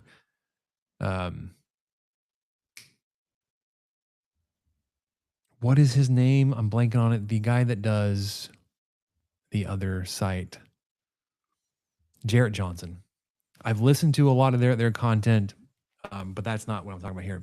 Will Hammond, one of his the big things I was pulling from him was he was talking about from his recovery. One of the big things he's working on is focusing on being able to throw on the run. At that point he had been named QB1, the starter for week 1. And he said the biggest thing for me is going to be trying to get the most out of the guys around me in the locker room. Not like I have to be the starting quarterback of the D1 team. I have to go lead this team to so many wins. I have to whatever. He was talking about being able to pull the most out of the guys around him. It's like that's very mature for a dude that's maybe 20 years old. Well, Talking and about he had a good example of that. I know that Morton had some on the field performance issues that a lot of people like to ding him on, but I don't think his off the field stuff can be questioned. I think he was yeah. an excellent leader and great and a great teammate, and I think that's what Hammond's, who he's been under for the last 3 seasons. Well, excuse me. He also mentioned he's been working out with the same quarterbacks coach that leads Patrick Mahomes. So It's not bad. Cliff Kingsbury? No. Oh, he did mention that like while he's kind of known for his mobility, that the running backs are going to get the majority of the carrying yards, the rushing yards. Yes, please. We will like that, especially with the 3 guys you got coming back and how highly touted those guys are. The running back room. Some are saying best in the country. I kind of forget about the running back room. Maybe we should have been a top 10 preseason team, Spencer. I think you're onto something. That's pretty salty. Okay, so Shieldwood was up next. I should have taken note of who asked him this. It was one of the very first questions. He said, Just want to confirm your stance. Do you still believe that stats are for losers?" This was a quote that he said last year. And then he kind of joked, like, "I don't even remember saying it." He's like, "Yeah, I remember saying it." No, he doubled it, like, "Yeah, stats are for losers." Um, which is what you would say if, like, you weren't on a team that was producing, like, incredible stats. But um, then he was super high on guys like AJ Holmes and Austin Romaine. Of course, you'd expect that of Holmes being someone that's been with him for now, this third season at Houston, now here at Texas Tech, preseason Big 12 Defensive Player of the Year. Romaine is a highly touted linebacker transfer, but super high on their impact. He shared the injury story and history from Corey Platt, which I found interesting. He said he had torn both of his Achilles in back-to-back seasons leading up to last season. One was at near the end of the game one of 20, I guess it would have been 2023. He said he had like 15 tackles. He just had a tackle for a loss or a sack, and then ruptured his Achilles getting up from a tackle. Missed the rest of that year. And then late in fall camp the next year, ruptured the other one. Missed all of 2024. But did play some last season. Didn't actually play against Texas Tech in that game. And then he was super high on a member of his staff, Rob Green. For those that remember, he was actually courted to be a defensive coordinator at a couple of different schools. Wood, in his availability, said even what was a Power 4 since come out, that was Purdue. He was offered the defensive coordinator position at Purdue and then another one somewhere else. With the staff changes, being able to elevate his position and pay, they've been together for a few seasons with a few different staffs, kept him on, which is just huge. Then Leftwich, I pulled a couple of things from his availability. He said he's looking to streamline the offense. And I guess you can go two ways with that. Like, you're trying to simplify it and dumb it down for younger guys, new guys, like as many new guys as you have on the team. But you can also say, like, it's really not that complicated to run left, run straight, run right. If you want to run the dang ball, we don't have to get cutesy about it. You can get cute on how you figure out how to make sure all three of those guys are happy, and maybe getting two of those guys in the field at the same time. Maybe getting all three of them on the field at the same time if you want to kind of flex out Jacoby Williams into like a slot receiver type of role, put him in motion. But the other thing, he did mention that he's expanding the package knowledge for Jacoby Williams in the terms of like getting him comfortable in more formations, more positions. It did not deny or shy away from comparisons to Malachi Toney, which is just fascinating to hear. So that happened. That was ahead of fall camp. Fall camp officially started 13 days ago, almost 2 full weeks ago. Wednesday the 5th. I made a joke here that there are enough uniform number changes. You'll probably need to have a roster with you in game one. Like, you go into the spring game and they hand out the paper rosters. You may need to bring one. Or take a screenshot on your phone and have that ready to go, because there's just enough different there. I'm not going to run through all of them. I'll tell you, Micah Hudson was wearing 14 last year. He's going to be wearing 1 this year. I'm not going to do that to you. There's the one you get. There you go. And then I had started a note here that the PFF guys, who are now the walked-on guys, they had rated the running back room as number 1 in the country. And they had also talked about going back to the defensive grading I mentioned earlier.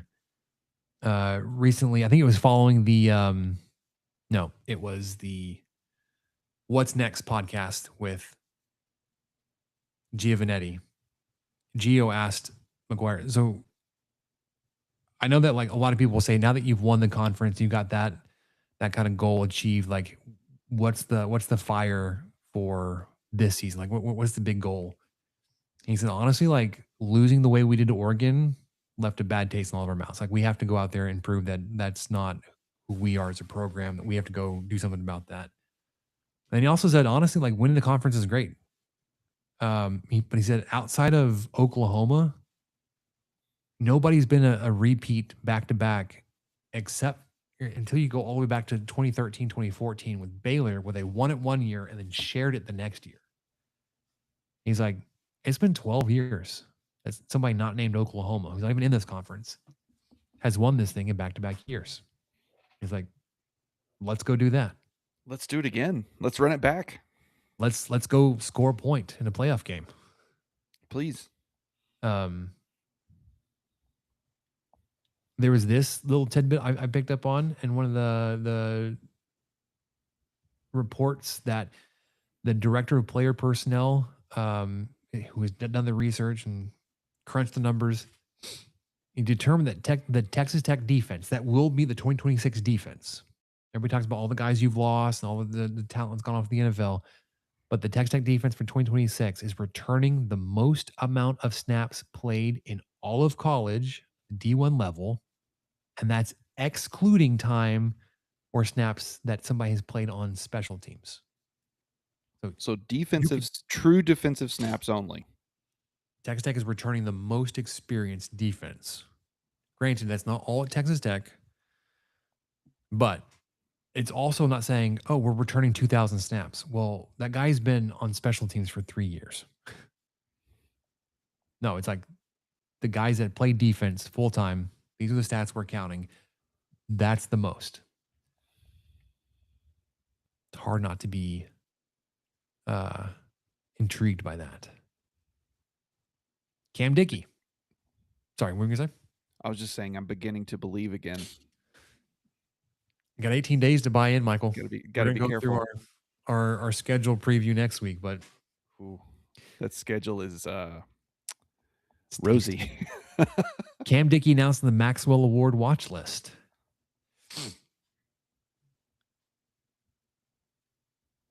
There's lots of these type of watch lists, things that we're going to be touching on throughout the season. One of those things like I don't have a tracker of like, okay, here are the things we talked about for 2025 going into that season, and this like here's what's new. I can tell you we weren't talking about Rodriguez winning literally every defensive award out there, but he did it. Mm-hmm. And I don't think like, from my understanding from the defensive personnel, I don't think like you bring in Romaine to be a Jacob Rodriguez 1-to-1. I think you bring in Romaine to play Ben Roberts' position. Ben Roberts is going to switch over to Rodriguez, but you don't bring him in and say you're the new Jacob Rodriguez and you're going to go do 100 whatever tackles and 7 fumbles and 4 interceptions. But in the aggregate, just like you're saying, hey, we're not going to have somebody that's going to have 14 and a half sacks, probably. But this team may amass more than 41 sacks, which is what the number was last season. Sign me up for that. Yes. Not that I don't want a David Bailey on my team every single year, because that dude was singular. To borrow a word from the Gauchos, from Kyle, but. All right. We talked a lot about money things at Texas Tech. There are a couple things that were announced outside of Monster that caught some people's attention. I want to get your thoughts on, Michael. New naming rights on Texas Tech's home football field. I'm not even sure how we want to we refer to this, but Cody Campbell Field at Galaxy Stadium. Yeah. So Texas Tech signed a naming rights deal with data center owner, builder, operator Galaxy, and that is valued at $75 million over 15 years, so $5 million per year just for that. It will also it'll extend across Red Raider football, as well as men's and women's basketball through digital, social, and in-game features. Naming rights agreement was facilitated by Texas Tech Athletic Partners, Learfield, and exclusive media rights holders that oversee all sponsorship agreements. So it's not just going to be the name of the stadium. You'll see it kind of spread around everywhere, similarly to the Monster Big 12 logo. The timing of it wasn't great because in this part of the world, just the week before, the city of Lubbock had hosted a data center. I can't think of what they're called. It's open city council meeting, and 500 people showed up to talk about how much they don't want data centers.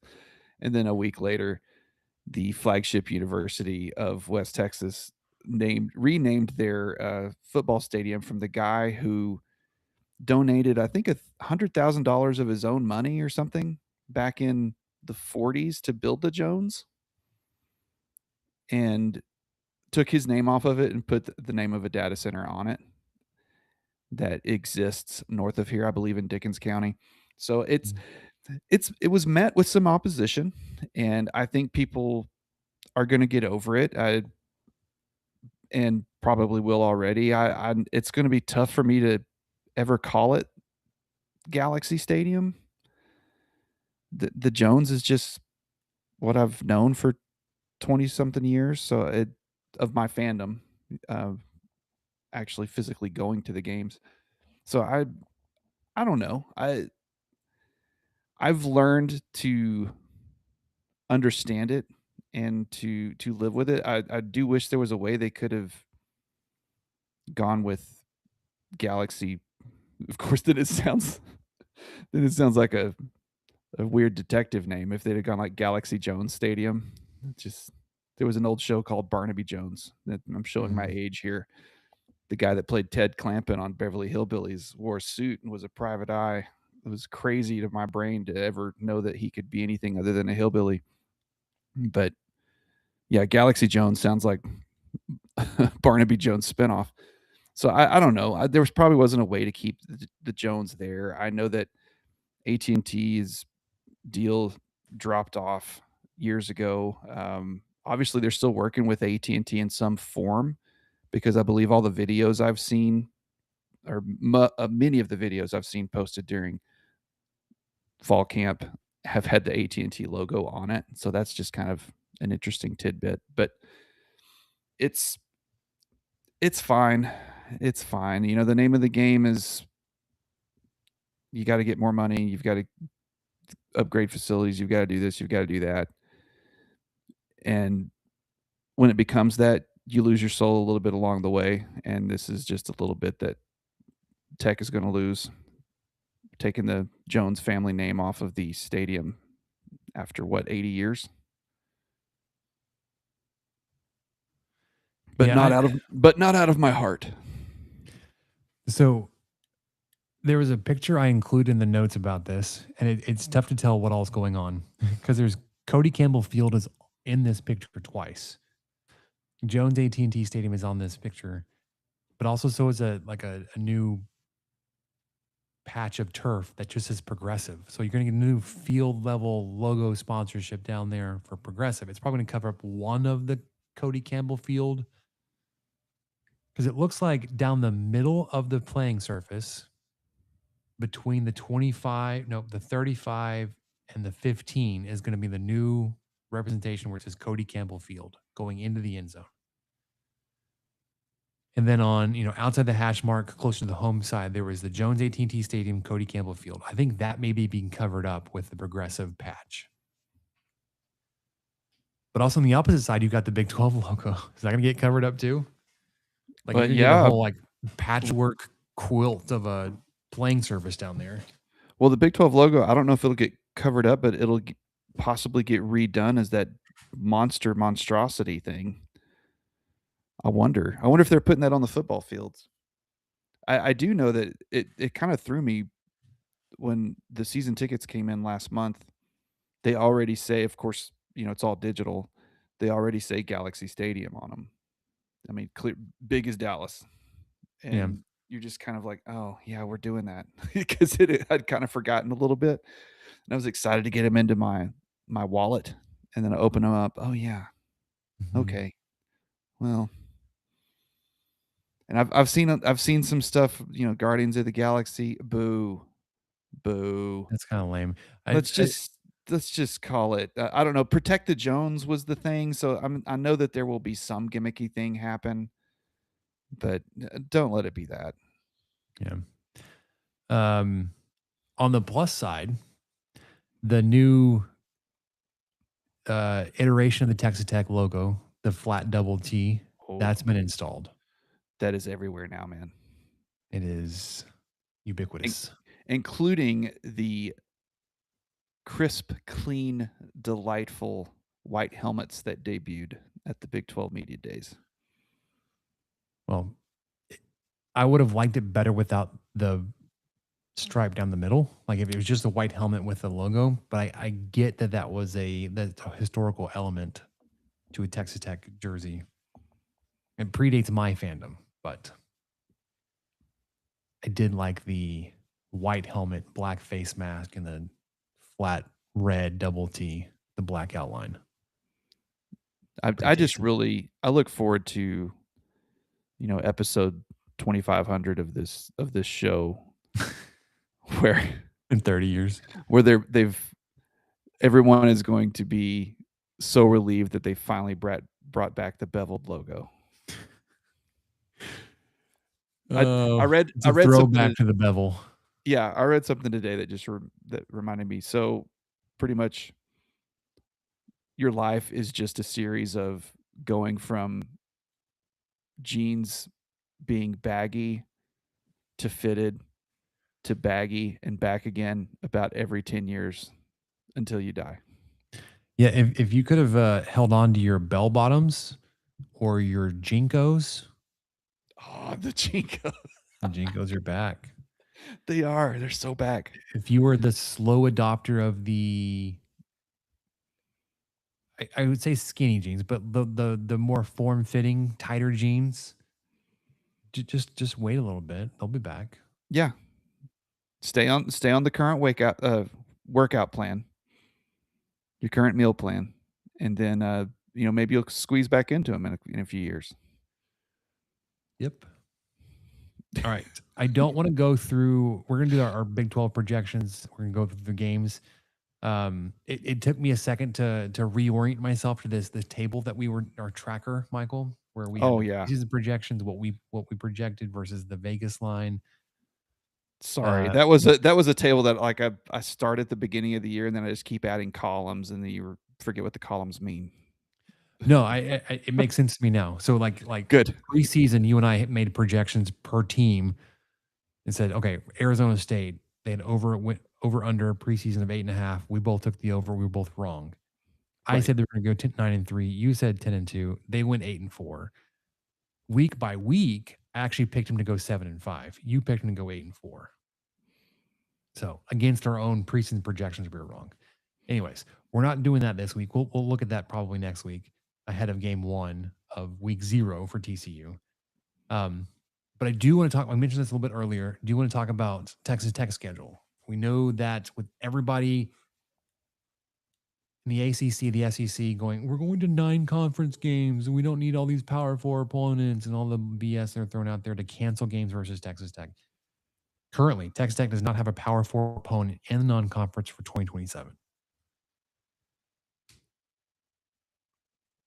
Texas Tech is like, I wouldn't say throwing their hands up, but like we're trying to schedule tough games. Like you're making fun of our non-conference schedule now. Well, Oregon State was a Power 5 opponent when we scheduled them.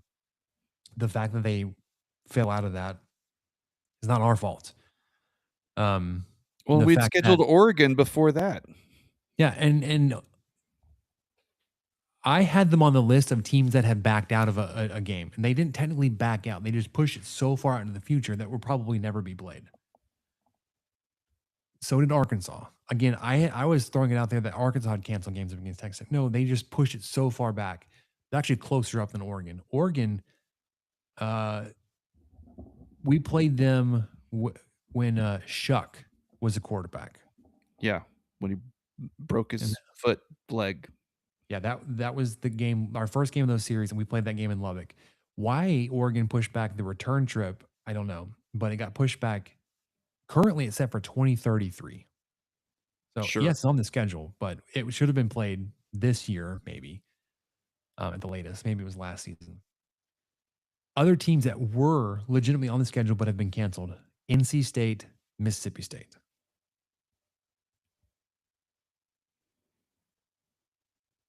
Your non-conference next season so far is UAPB. You get Pine Bluff again, and then New Mexico. We're trying. Someone play Texas Tech. Well, okay, you say we're trying. Texas Tech was, I don't know how far along, but fairly advanced in the stages of talking and making the schedule out to have games against USC, and I think it was a 2-game neutral site series. I think one was in Las Vegas, maybe, or one was in Dallas or whatever. So like you still got some regionality to it, but it was not a home and home. And I think USC pushed for a 3-game series where one of those games was going to be in LA. And Texas Tech's like, we're not agreeing to that. So technically, Texas Tech said no, but it was a no to a counter offer that was put out there not in good faith. Mm-hmm. It's been noted, mentioned, referenced, sourced that Texas Tech was in talks with Notre Dame, and that's gone nowhere. Texas Tech has reached out to and been denied scheduling with Texas A&M. And I don't know how seriously you want to consider the talks earlier this summer with Texas and Joe McGuire saying, well, let's go week 1. But USC, Notre Dame, Texas A&M, and Texas have all been at least loosely tied to possible games against Texas Tech. And they're like, no, we don't want to do that. I will admit, you don't get to sit back and say, like, Texas Tech doesn't play anybody. It's like, yeah, we're trying. Texas Tech doesn't play anybody. Well, what if we play you? No. Okay. Texas Tech doesn't play anybody. I mean, yeah, it's just circular and it makes no sense. I will say that I appreciate the gamesmanship of McGuire in this because he puts the other schools in a lose-lose situation. When anytime he goes publicly and says, "Yeah, we'll play Texas A&M. That sounds great. We'd love to do that. Let's get it going," and then they don't, and everyone comes out that, well, actually, we don't want to do that because no one schedules 10 FBS games, or all the stuff that comes with that, and Texas, and the whole thing that happened with both of those teams. But I do enjoy the gamesmanship of it, even though knowing that it's not really fair for one guy to just say who they would play and then put it on like, well, I can't believe y'all didn't schedule us after I said I'd play you. Oh, well. Do you remember the condescension when Texas A&M had just left for the SEC and they had broken off their scheduling ties with Texas? We're like, then schedule with Texas Tech. And A&M was like, Texas A&M would never. We don't need you. There's no benefit for Texas A&M to play Texas Tech. Yeah. Okay. And that's what I saw a lot on Twitter, which I think is accurate, is kind of like what we talked about earlier with Galaxy Stadium. When money and becomes the end all be all, you do lose a little bit of your soul, as opposed to, hey, this is an interesting cross-state matchup that has a lot of history. They do not like each other, no matter what either of them say. Even if they say they don't care, they don't like us, and vice versa. I'm not a big Aggie fan myself, so it's. I think it would fuel itself, and it would make a ton of sense whether the dollars and cents worked out or not. But their pride and condescension has backed them into a no-win corner. Exactly. If they were to schedule a game and they win, it's because they were supposed to. If they schedule a game and they lose, yeah. Yep. All right. Basketball. Really quick. We've already mentioned this. D5. welcome back, brother. Wow. Like he never left. Red Raider for life. Went on a sabbatical. Lessons learned. Grass isn't always greener. Maybe cooler heads should have prevailed when the negotiations were happening last offseason. Doesn't matter. Welcome back to the fold. We'll gladly have you for one more ride. Absolutely. Jamichael Stillwell, transfer from UCF. One of those guys are like, hey, if we get this year of eligibility back, I'm going to Texas Tech. Well, you got it. He's here, signed up. He's ours. When all the 5-for-5 stuff was coming around, it's like, okay, these two guys are going to be fantastic additions. And then I was hearing it was like a growing, like a snowball rolling down the hill. Well, Donovan Atwell technically would fit into that category. He could potentially have an extra year of eligibility. Do you think he would? Do you think he would entertain the idea of coming back? Oh, maybe if the numbers are right and he doesn't sign a professional. He's back, baby. Wow. The sharpest of sharpshooters. Bang, bang. Official last night. Yes. So I'm seeing a lot of people very high on this roster now. I don't know if I'm there yet. Mainly because it all hinges on like this also including JT Toppin, who is recovering from a torn ACL, who may not be back until 2027 when it says 2027 on the calendar. We hope he's playing in January. That would be great. Because he was very closely tied to the Naismith Award, the best player in college basketball, when he went down with his injury. Yes, he's on your roster. It doesn't mean you're going to get that, top tier contributions from non-conference schedule in November. However, you've assembled a lot of things around him that will allow him to come back and be a big contributor. Amari Barrett has signed. He will be here. And then, again, very recently, Basala Bagayoko has signed, who was a few years ago, this would have seemed like a very strange, like, how does this guy actually qualify as a freshman? Because he's played professionally overseas. He has signed and will be here as a freshman, a 19-year-old freshman with 5 years of eligibility. He's currently 6'10" tall, has a wingspan of 7'6". Will be here for this season with 5 years of eligibility, and hearing that he could be your number one big. I like that you say he's currently 6'10", because that is something worth pointing out. Guys that young, that tall, are not necessarily finished growing. Mm-hmm. So good usage of the word. Well, and because until this edition, we're like, okay, we're good with Toppin and being the big guy. Like our bigs are Josiah Mosley. He's like what, 6'7"? Yeah. D5, I think, is 6'4". Atwell as a guard is 6'5". Stillwell is 6. Like there's no size here. You get like teams that are competing for titles, and they've got giants like Arizona last year. They look different.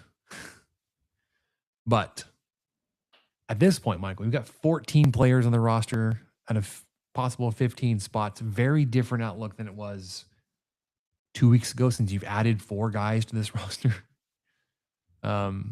Barrett, I guess, is also included in that, so that would be 5. I mean, you were looking at like a starting 5 of like Cruz Davis, Dre Gibbs, Lawhorn, Josiah Mosley,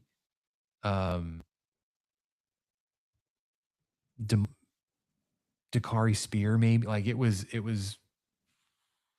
like, man, this is gonna be interesting. But yeah, when I first started putting this little paragraph together, we had 9 players on the roster. We started this notes document. I was like, oh, that was why it was tongue in cheek. Look out now, we have 9 players on the roster, and then yeah, we added the 5 that you just mentioned. So it's been a nice change of events in the last 2 weeks. Yeah. All right. I want to do something on baseball really quickly. Not that Texas Tech had a big baseball thing, but the draft happened since we last recorded. There's, at least to me, was a surprise. You had a first round draft pick this season. Logan Hughes went first round, 17th overall to the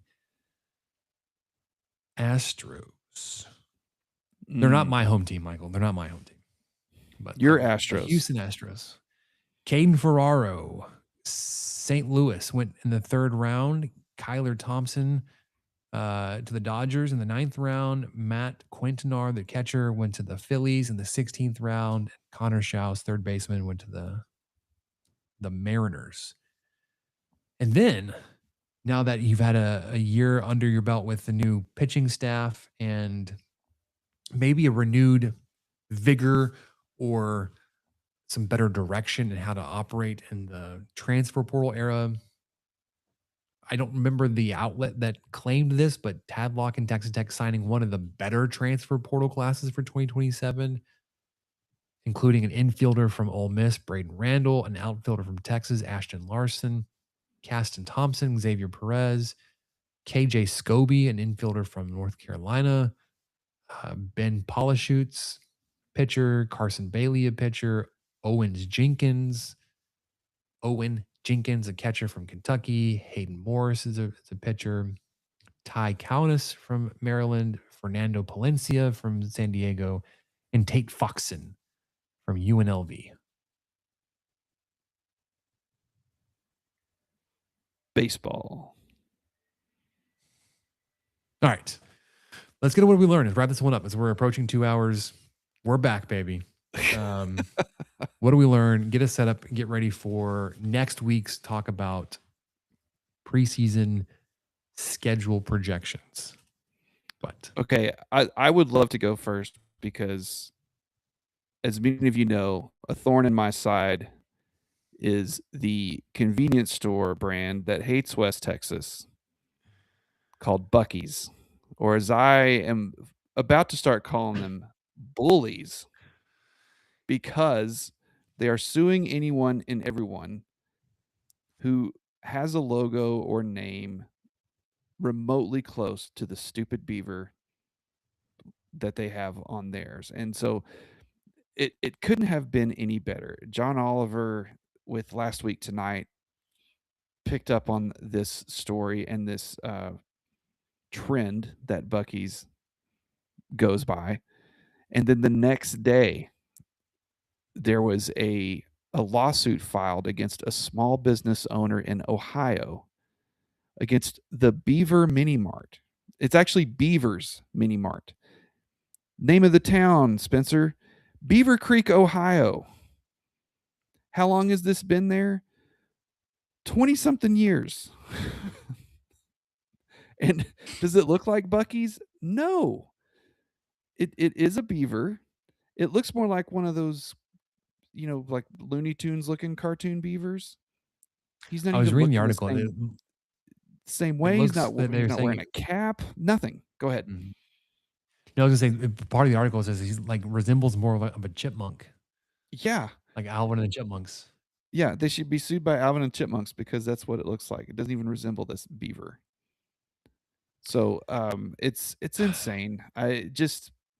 They keep doing this and they're not doing themselves any favors.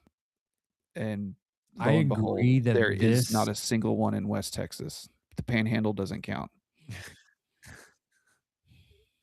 I agree that this trademark infringement is ridiculous because no, you wouldn't confuse the Beaver Mart Beaver, or sorry, Beavers, whatever the name of that city is. That logo from the Buc-ee's Beaver. I would try to reground you, Michael, and say that like there's a business decision on where they place Buc-ee's. And I can say that in the realm, like I turn a corner every corner convenience store down here is a Bucky's, it seems like. They do small ones, they do big ones. It's not just the travel centers, but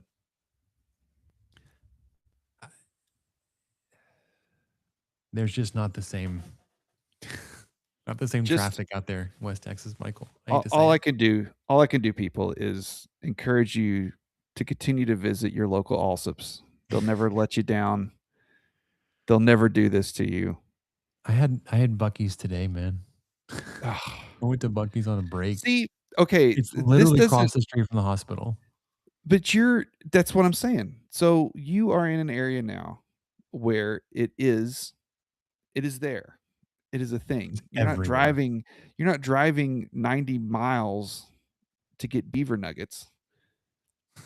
There's one right there. You're gonna go. I mean, I had I think That's I would legitimately fall what I that had way today. too. I had a bag of the Which cinnamon sugar beaver nuggets. I get it. I 100% Oh, get they it. were so good. Those are a problem. But yeah, I mean, I just refuse to believe that there's not somewhere west of Fort Worth that would have more traffic for a Bucky's than Leeds, Alabama, or Benton, Arkansas, or Goodyear, Arizona. I think there's a chance. There's a chance that Um, if Pecos, Texas can build an indoor water park, there could be a Bucky's on I-20 west of Denton. It could happen. where would you put it? Abilene? I put it in Pecos.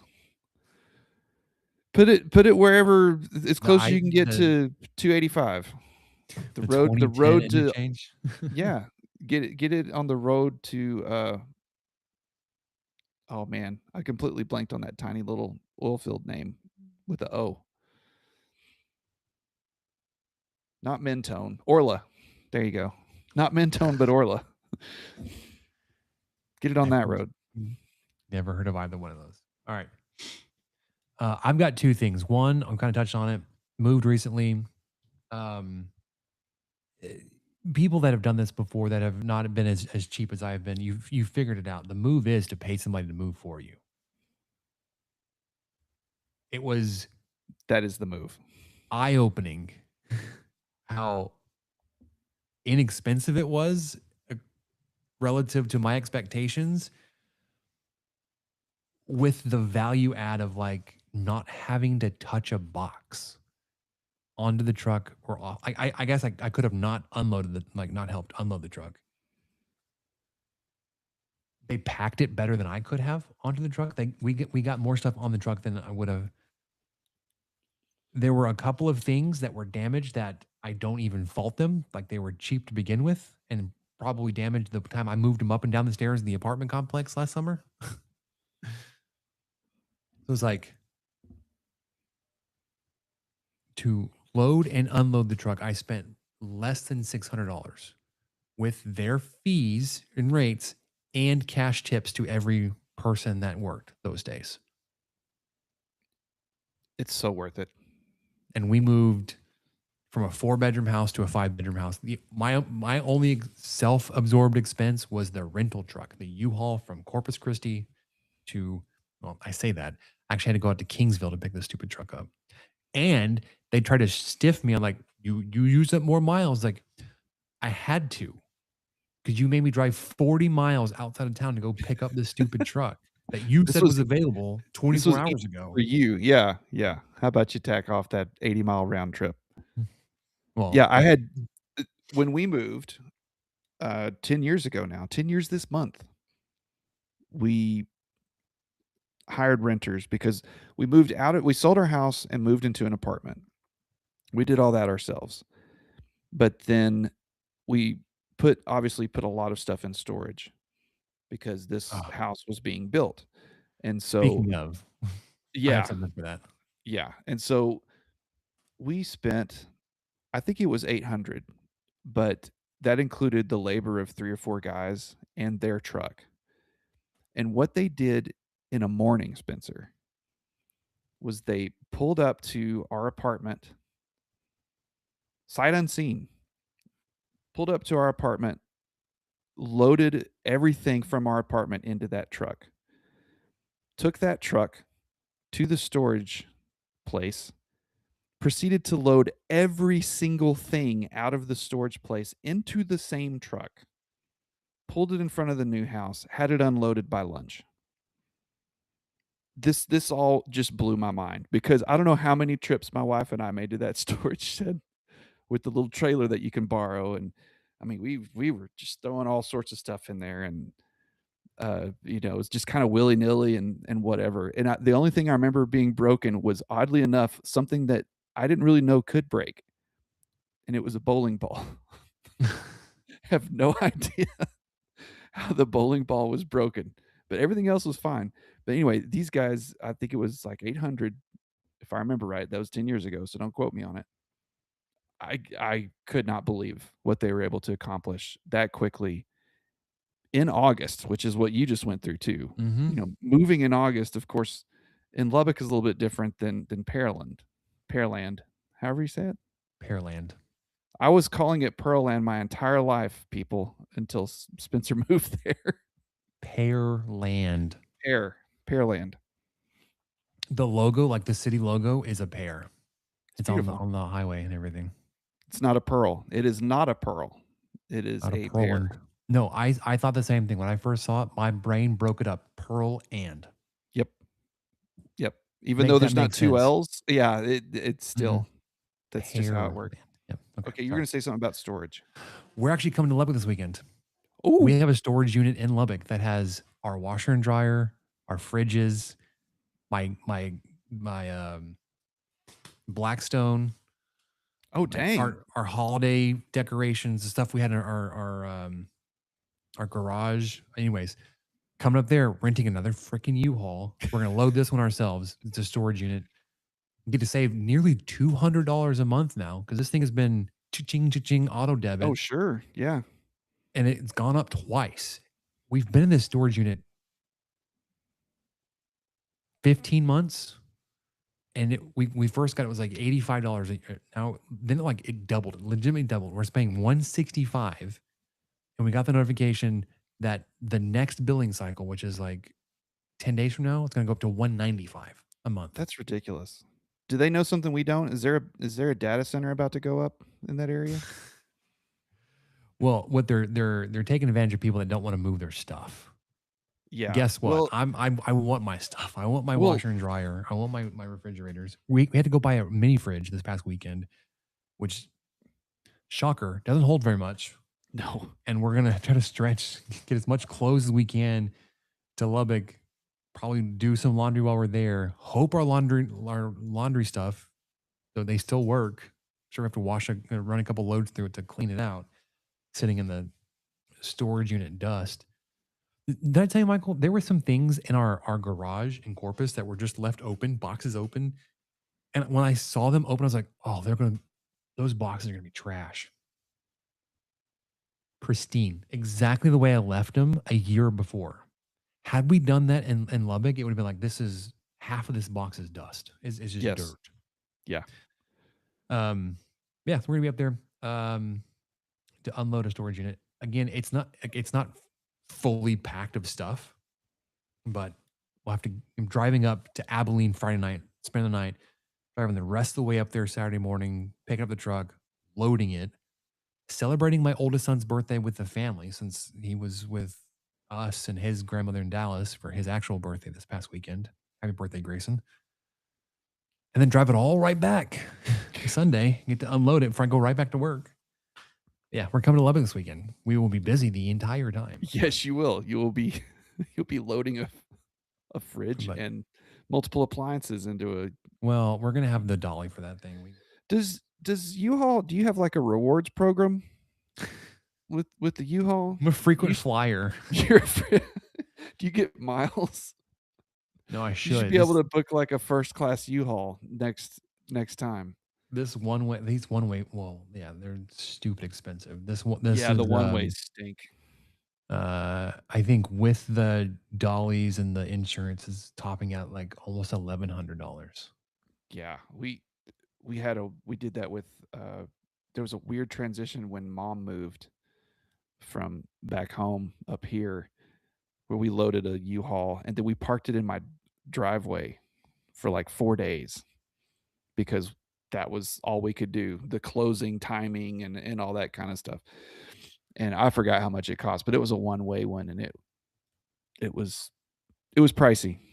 Probably They 400 or were $500, yeah. oh, At at least. least. They were very proud of that, even just from Abilene, because it was an Abilene rental, and we brought it up here, and then I took it back to the one on Q, I think. Yeah.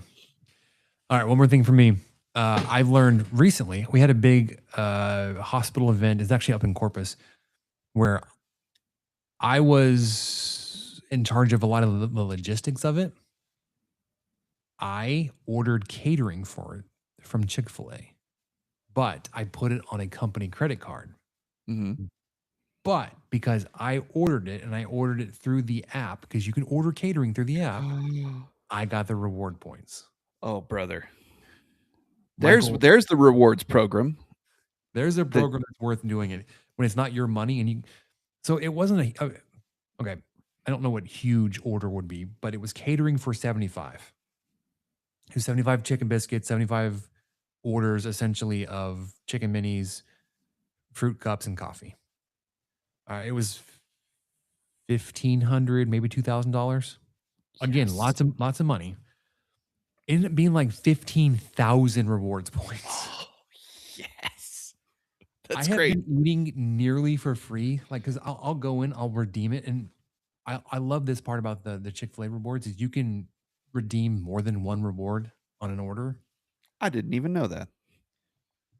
So like it's just by points. So I'll go like, oh, I want a 12-piece nugget, and they're ridiculously expensive. Like okay, a meal is 2,500 points.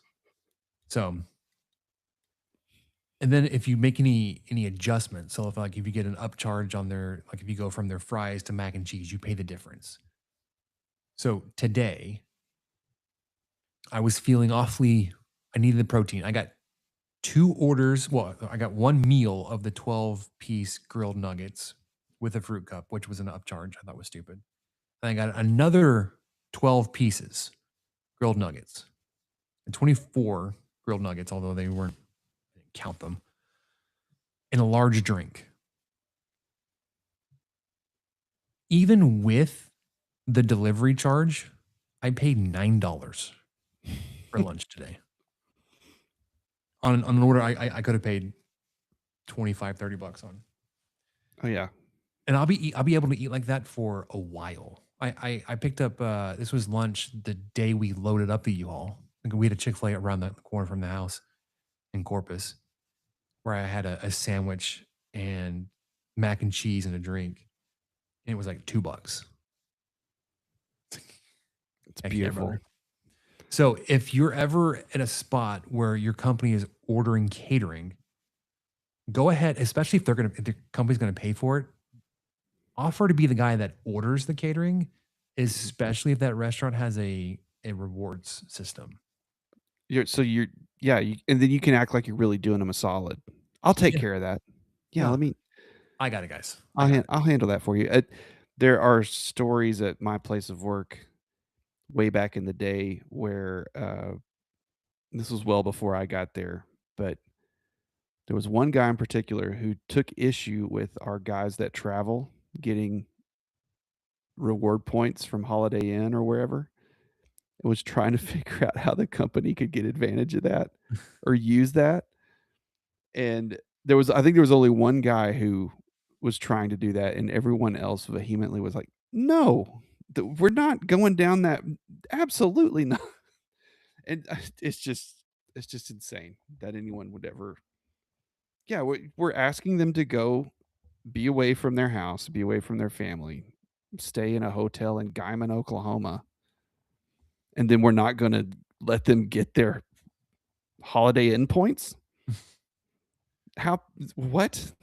Anyway. So good. I'm glad on them for not doing that, and that's how it should be. I learned one thing that I already knew, but my family learned it, I guess. I'm a terrible fisherman, and I don't know what I'm doing, and I'm not good at it. But we went to Kentucky in late July to visit my wife's dad and stepmom. And so it was a wonderful time for him to take us all fishing because he fishes, and there's actual streams and rivers and lakes and and whatnot within driving distance from his house. And so we took our little one, and this was her first time fishing.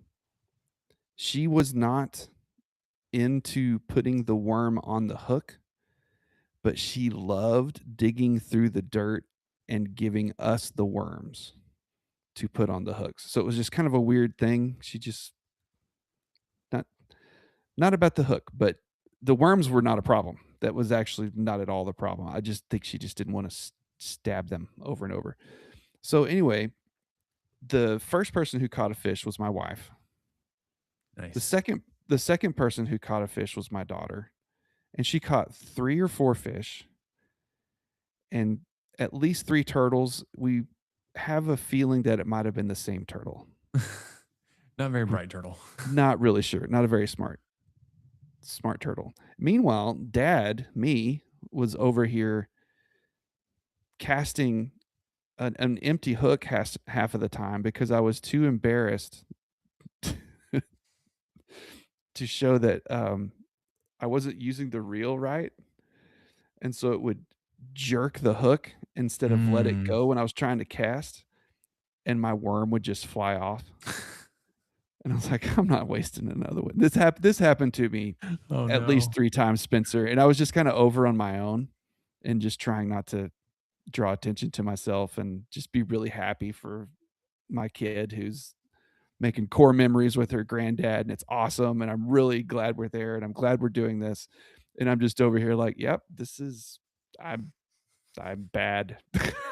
You were saving the so bad at worms. this. You were just saving the worms for the rest of the family to enjoy. That's right. That's what I was trying to do. I was just like, man, hopefully nobody notices I'm casting out an empty hook again. Nobody would know. Just gonna Now throw they it. do, but Just gonna throw it. Yeah. Yeah. Oh, I confessed a little bit later because my daughter would notice. I'd like pull it out. Oh, hey, Dad, you need another worm. Let me bring you a worm. And I'm like, because I can't lie and be like, no, it's fine. I like throwing the empty hook. But I was like, yeah, sure. Oh, Bring me a worm. I guess that was a bite earlier. I wasn't sure if it was a Oh, bite or if it was if I yeah. was getting Oh, snagged man. on a twig or something. I should have done that. I was like, I think that turtle's over here now. I think he's just. But anyway, we had a great day. It was a good trip and That's overall, awesome. but that was really fun to get to see her enjoy that, and it was just such a scenic, perfect place. This shaded area that her dad knew and took us straight to, and it was like 15 minutes from his house, maybe, and it was great, and we all had a wonderful time, and then my wife and daughter have laughed quite a bit since we've gotten home, and I've told them actually how bad I was at it. And she was, because my wife grew up going with her dad too, so it was like secondhand to her. It was no problem. And then she was kind of putting it all together later, like, oh, okay, I see It now. makes sense. It all Total makes sense. I sense. said, like, yeah, I'm really not good at this, but I'm so glad we went. I'm not gonna be that guy. So yeah, I just relearned what I already knew, but my family found out a new skill that Dad does not have. Well, that's okay. You'll practice makes perfect. You'll get better at getting the hook, the worm on the hook better, getting the Yeah. release on the cast down. You'll be the the one catching women all in the the fish next family. time. Yeah, the women in the family need to tell me their secrets, and then maybe by the time I hit 50, I'll be decent. I might catch something. There you go. All right, that'll do it for us here on the 23 Personnel Podcasts. Easing our way back into it. But next week, hitting the ground running with our preseason projections and schedule predictions for every team, including Texas Tech. Getting ready for week 0 action overseas. But we're back. For Michael, I'm Spencer. We'll catch you guys next time.